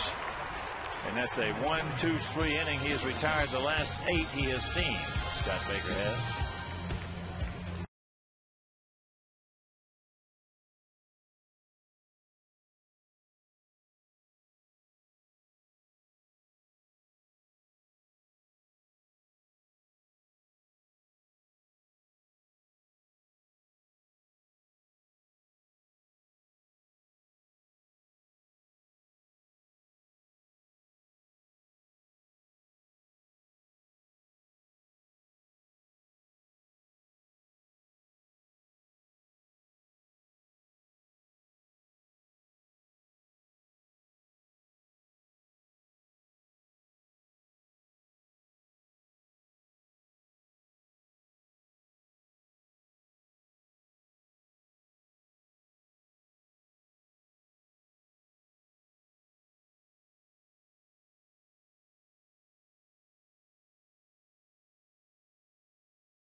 Eighth inning here, and we have ourselves a new pitcher.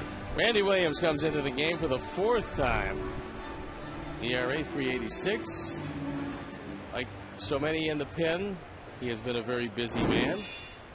And he's going to go right through a very tough part of the order. Switch hitter Orlando Hudson to lead it off, and of course the dynamic duo of Mauer and Morneau.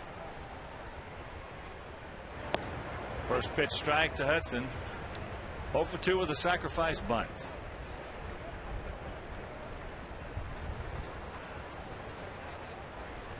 Gap in left center. 28,337. And that one misses. 1-1 to count. The 32-year-old veteran second baseman.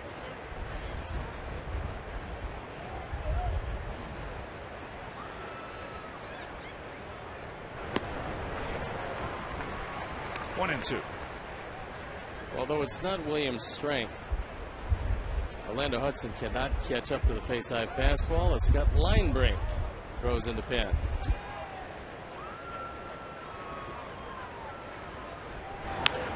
That ball hammered. Base hit. That was a changeup that actually Hudson was able to read. It looked like Williams slowed down his delivery, and if you see a hitter not go out on his front foot, you're usually in trouble. And Orlando takes it right back up the middle for a base hit. So here's Maurer. He has walked, singled, and gone out deep to left center field.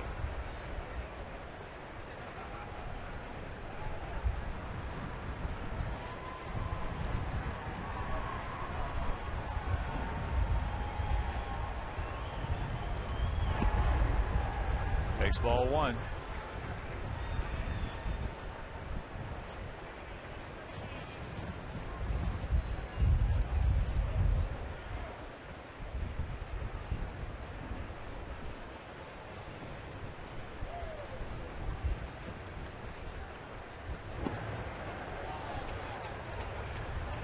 And the count 2-0.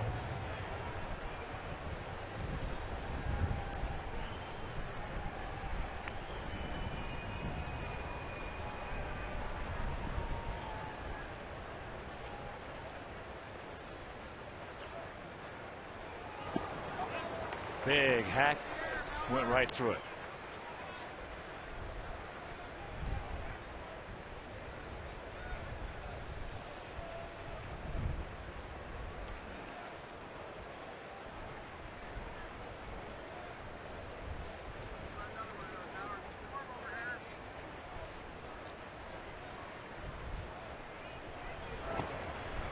And the count 3-1.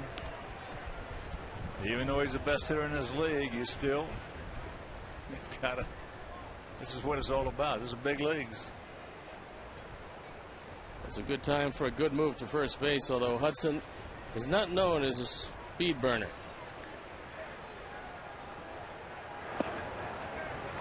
Trouble here in River City, top of the 8th inning.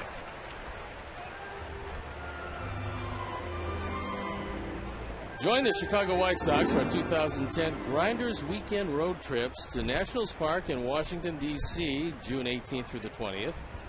Minneapolis Target Field, July 16th through the 18th, and Boston's Fenway Park, September 3rd through the 5th. Reserve your spot today by calling 312-674-5398 or visit the tickets link at whitesox.com and click on road trips. Those seats are going like hotcakes. Here's Morneau, a strikeout, hit into a double play, lined into one, I should say, and that's high in the left field. Juan Pierre misjudges it. So Hudson now is going to be held at third. You can see trouble of brewing right there.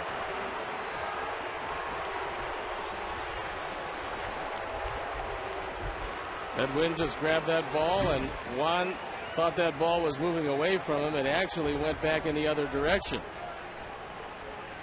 And pretty much he overran it. So here comes Ozzie. And he's going to bring in Scott Linebrink with no margin for error.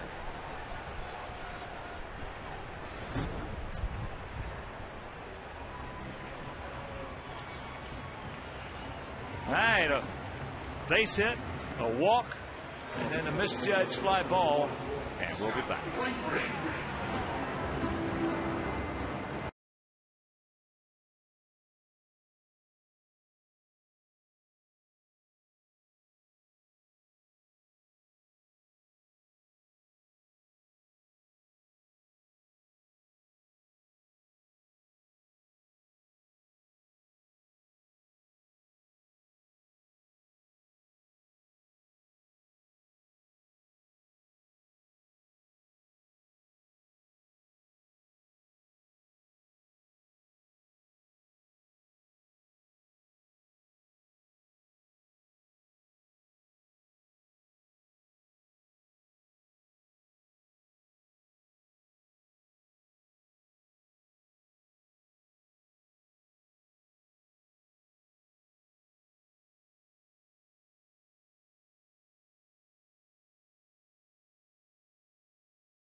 against a good team like the Twins, they usually make you pay.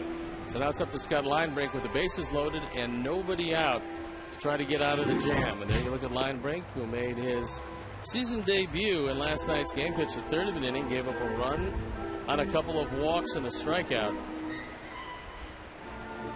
He's going to take a look at Kadire with Cassie in the on-deck circle for the moment. He came on to pinch run for Jim Thome, and then Jason Kubel, who was the difference in this game with his 2-run homer last inning. A tough position to be in, as the infield has to come in at all 4 positions. Well, the middle of our bullpen has had some trouble with the base on balls. And again today, leadoff single by Hudson, the walk to Maurer.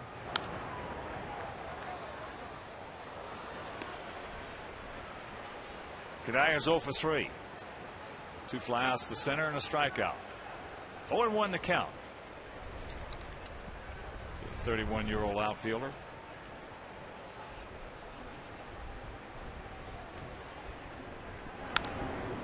And the count 0-2.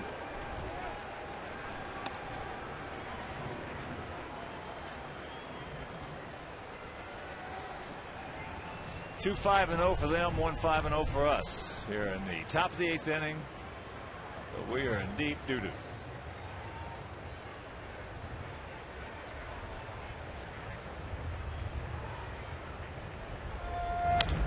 Broken bat flare as Gordon makes the catch, and that's out number 1.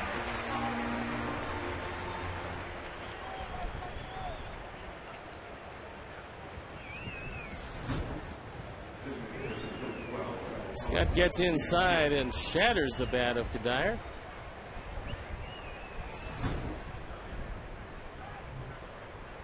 Now the question is on that one, did you see anybody give them the infield fly rule sign? No. Nobody called it, nobody gave it. That's the whole thing. Would they or wouldn't they? The runners are afforded protection on a swing. They're not afforded protection on a bunt pop-up. That's the reason Steve posed that question. Here's Casilla. Takes ball 1.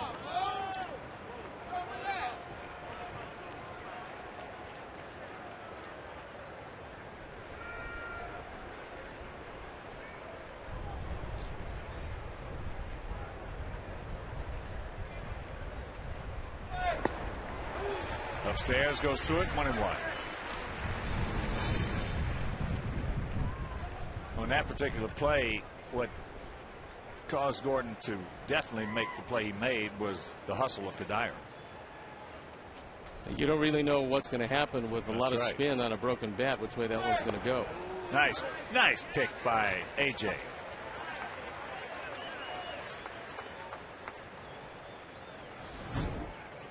This could have easily been another run. Looked like a fastball he was trying to throw outside. AJ set up out there and was able to move across, make sure that one didn't get away.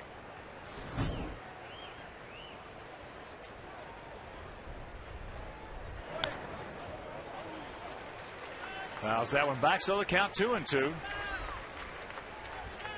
with Kubel on deck. You see, he has good but not great speed. Generally puts the bat on the ball, and there, against us he does. There's the difference.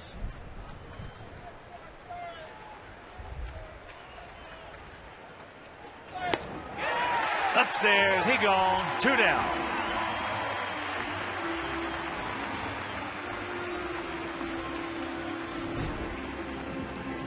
He heats him upstairs.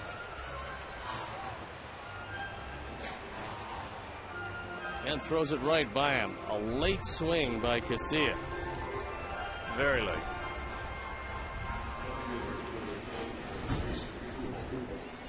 Here's Kubel. He has walked, he has doubled, and he has a 2-run homer.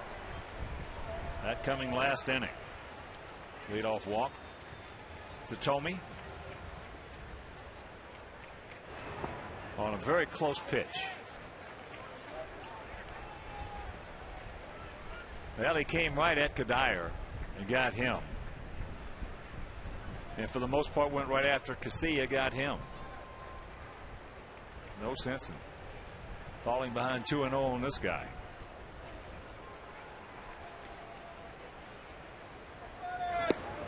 Strike on the outside edge.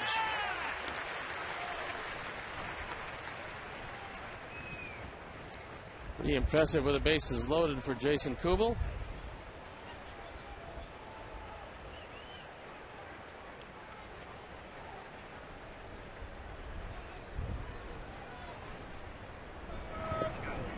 Another nice stop right there by Pierzynski.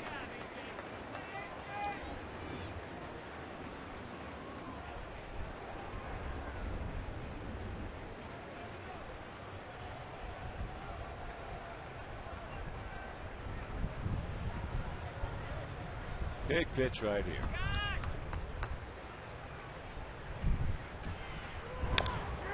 Hey, chopper right to the bag, and what a job by Scott Linebrink. Gets Kadar a little broken bat flare to second, strikes out Casilla. Kubel, a little roller to first. We'll go to the bottom of the eighth. Wonderful job by Linebrink.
Live, new co-host, the Big Hurt Frank Thomas, will join Chuck Garfine and Bill Milton to bring you all the highlights and expert analysis. Plus, listen in on Ozzy's post-game remarks.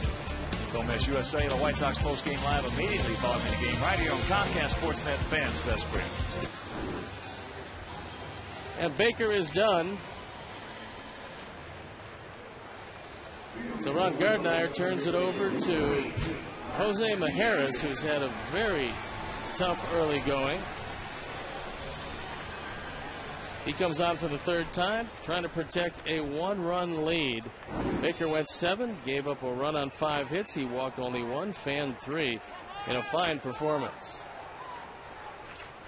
Mark Tien 1 for 2, but it was a big one, an RBI double back in the 5th inning. Can I check it up?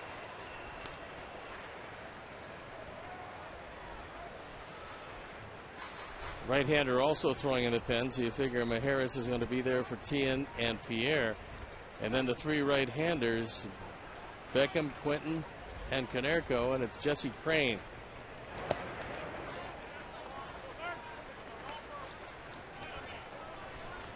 You're just turning in that double back in the 5th. The first hit in the Sox uniform for Tien. Now 1 for 11.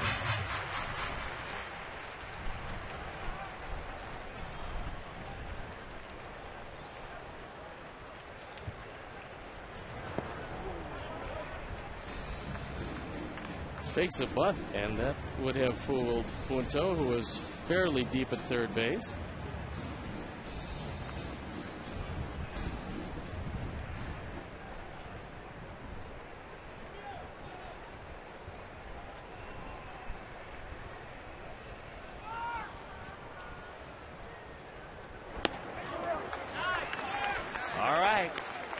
on 3-1. Don't help him out. Here's 25-year-old southpaw out of Caracas. 6 feet tall, 230 pounds.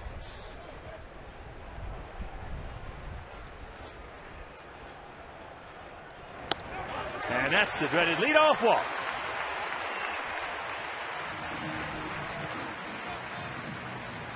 Here's our Comcast high-defining moment. Scott Linebrink comes in with the bases loaded, nobody out. And he gets Kadire on a broken bat looper. He strikes out Casilla.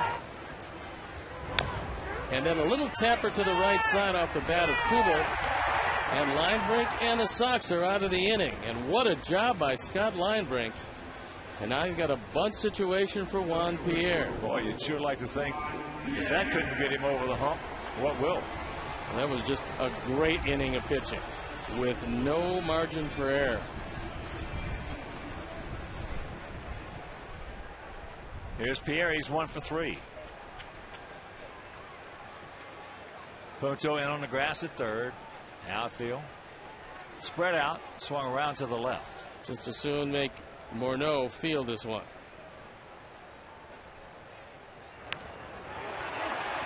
Punto's only play is going to be the first. So a beautiful sacrifice bunt by Juan Pierre. 1 down.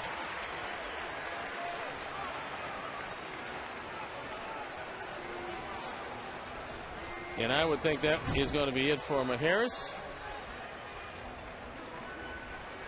Deadened nicely, leaving Punto only 1 play. 5-3 sacrifice.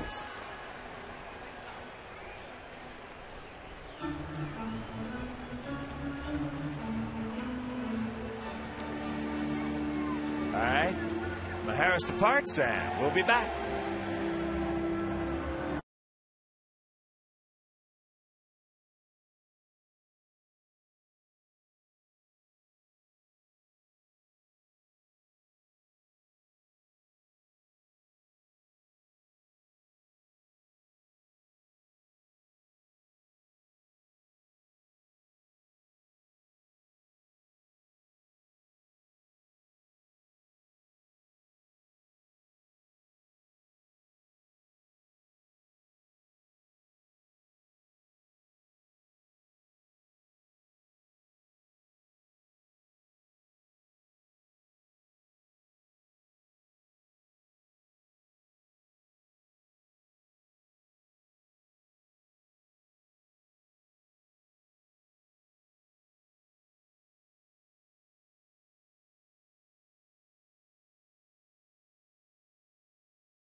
At second base, on for the 3rd time. He's yet to give up a run.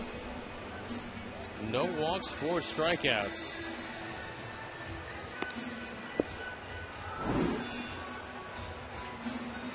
And the Sox desperately looking for a little offense. Hits tied at 5. Twins lead by a run. It's been an errorless game. Gordon Beckham with 1 down will step into the box. He's 0 for 3 today. A couple of strikeouts and a foul out to first base. Carlos Quentin on deck.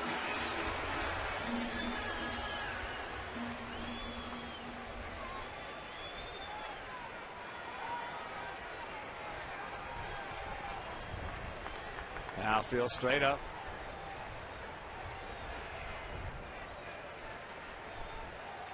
Tien, decent lead at second. Oh. Young, a breaking ball there. He got away with it. What a cookie.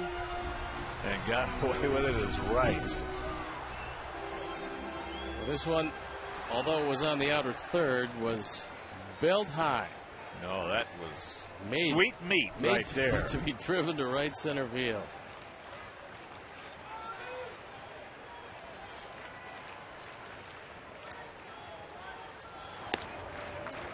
Takes the fastball, and the count evens at 1.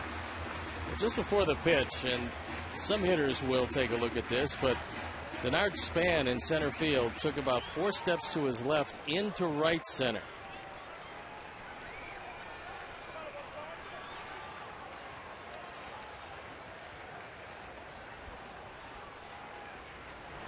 Breaking ball.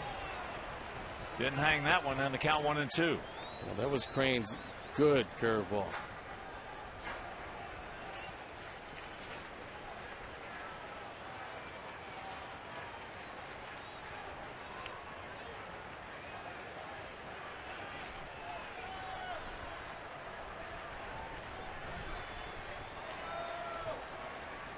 The 1-2 pitch.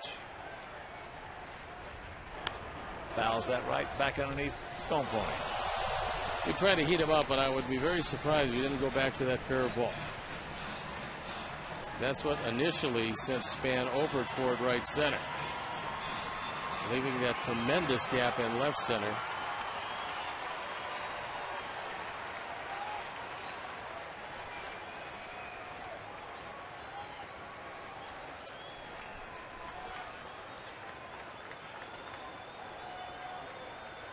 Yeah, Crane shaking off Mauer. When I say shaking off, you didn't see any movement there, but he just waited. And that's how they shake today. They just wait until puts one down there he likes.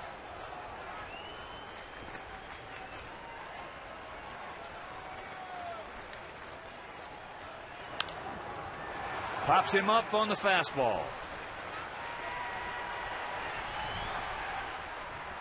There, calls off Hudson. 2 down. That'll bring up Carlos Quentin.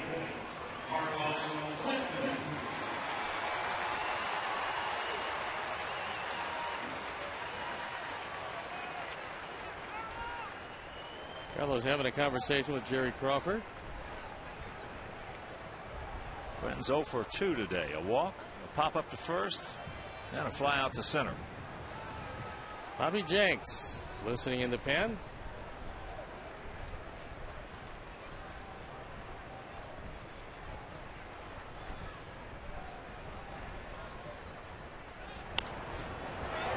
And that's popped up. Mauer has the play.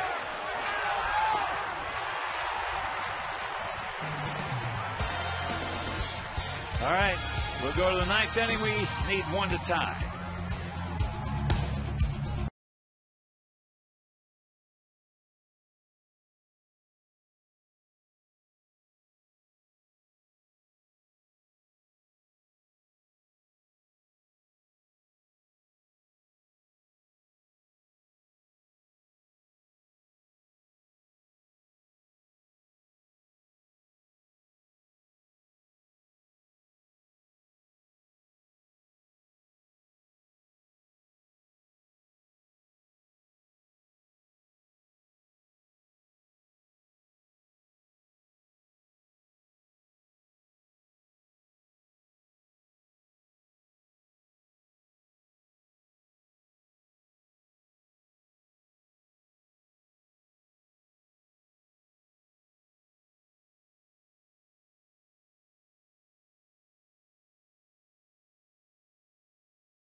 With White Sox On Demand. Press 999 on your Comcast DVR to tune into White Sox On Demand for exclusive videos, game replays, and more. J.J. Hardy, Nick Punto, and Denard Span to face Scott Linebrink here in the top of the 9th inning in the 2-1 Minnesota lead.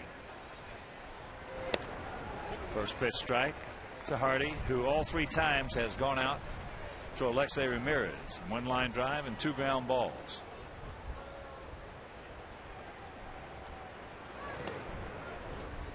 One and one to count.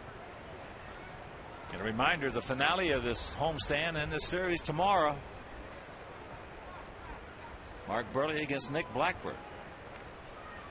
1:10 start, and that game will be over WGN if you can't make it to the ballpark. Souvenir right side. Then it's off to Toronto for a 4-game series, and then to Cleveland to finish up that road trip with 3 pitching matchups in that Toronto series. We're going to run Peavy, Floyd, Danks, and Garcia out there. Blue Jays are going to run Talent, Romero, Morrow, and Evelyn.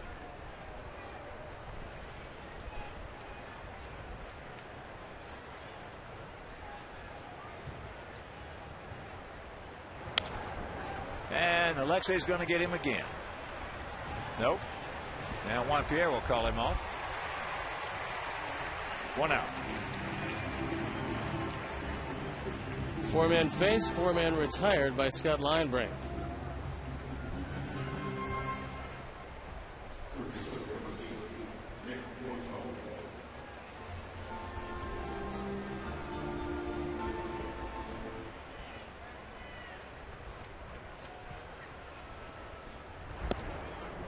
Punto fakes the bunt, takes the ball.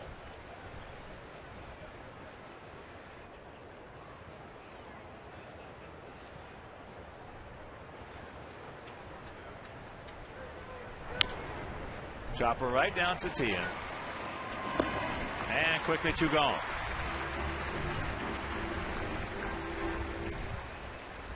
John Roush, the closer, who was 3 for 3 in save situations, including the save last night.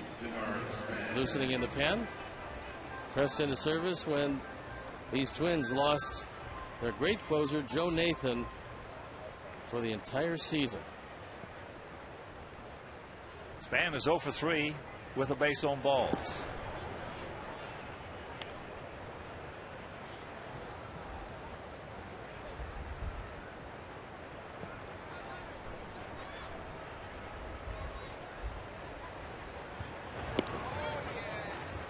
Strike, splitter, and the count 1-1.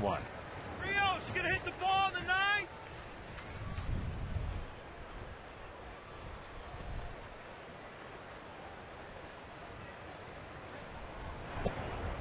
And that's low. It's been a beautiful day. Weather-wise, a good ball game. Well pitched on both sides. Meanwhile, a 2-run homer by Jason Kubel in the 7th. Get over there. Another nice inning for Linebrink. We'll go to the bottom of the 9th. 2-1 Twins.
deficit, and the Twins turn to John Roush, the gigantic right-hander. Roush, 3 games, 3 saves, 3 innings, giving up just 1 run. No walks, 3 strikeouts. There you look at some pretty impressive numbers, although right-handers have done a good job against him. What a job of pitching today by first Freddie Garcia. And Randy Williams came on. He loaded him up with nobody out, and Scott Linebrink with his best performance in a long time. All right, Paul Konerko will lead it off. Kotsay on deck and Rios in the hole. The tallest man to ever play in Major League Baseball, John Roush, 31-year-old. He's 6'11", 290 pounds.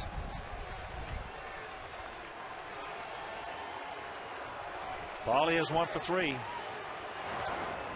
Takes ball 1.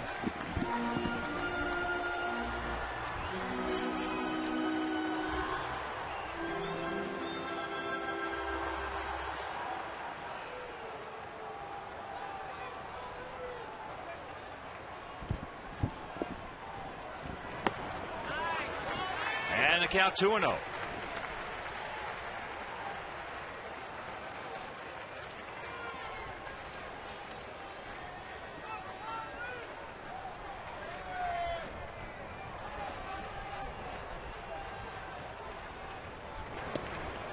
Drops a breaking ball on the 2-0 count.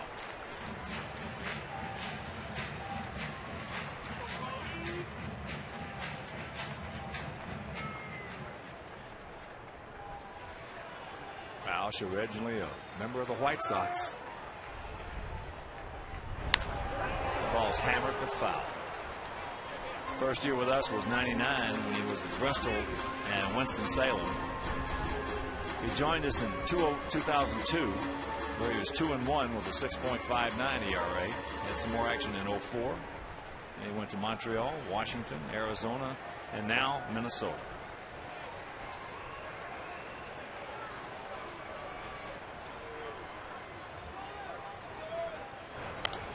That curveball.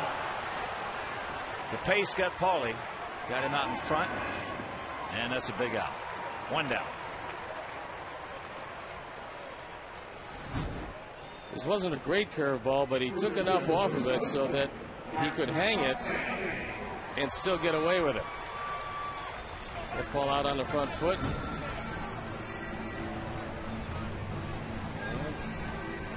Mark Kotsay looking for a hit. His first this season, he's 0 for 9. Last time up, line to left field.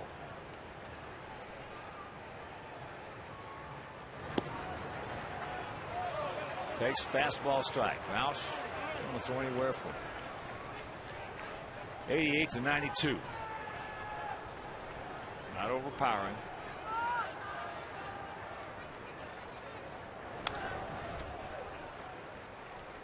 Off speed, had him out in front.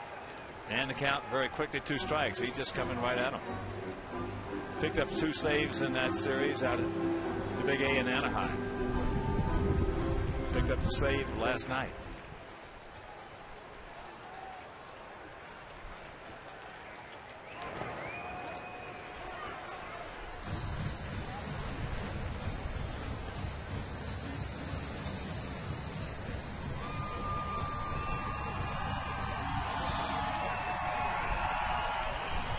Outfield there deep, no double set.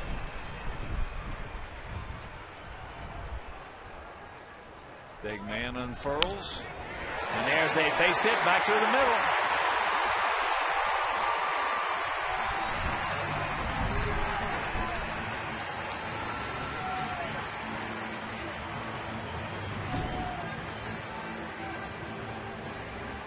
It's another hanging breaking ball. That ball just stayed over the middle of the plate without a whole lot on it, and Kotsay takes it back up the middle, so that represents the tying run. And Omar Vizquel is going to pinch run for Mark Kotsay, who does collect his first hit of the year. And it couldn't have come at a better time.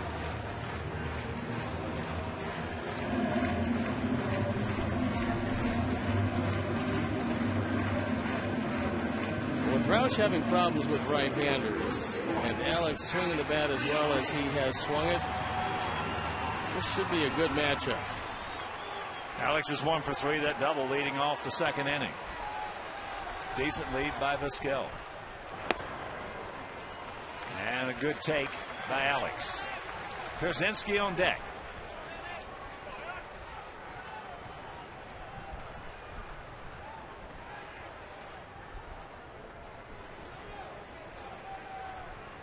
Now the outfield real deep.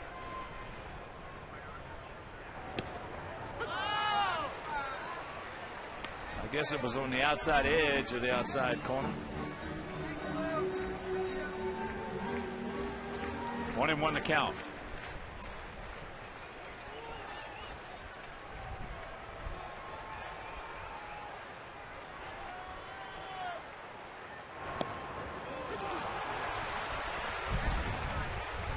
That one at 91, taken for a strike. Alex in the hole, a ball and 2 strikes.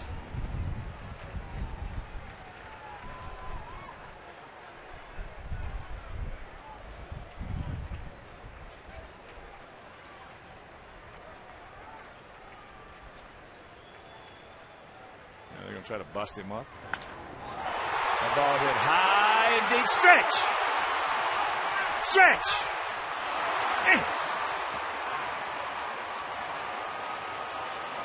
Didn't miss by much.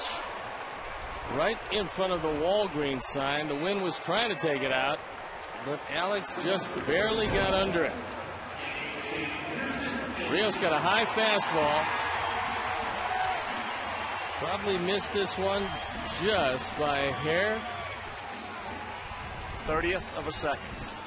And Span keeps drifting, and makes the catch.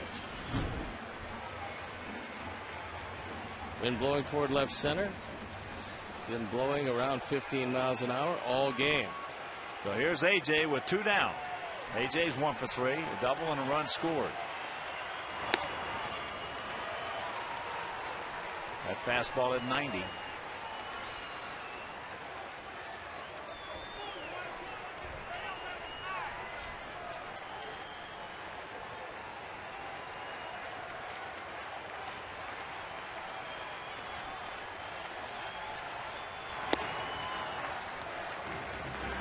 And the count evens at 1.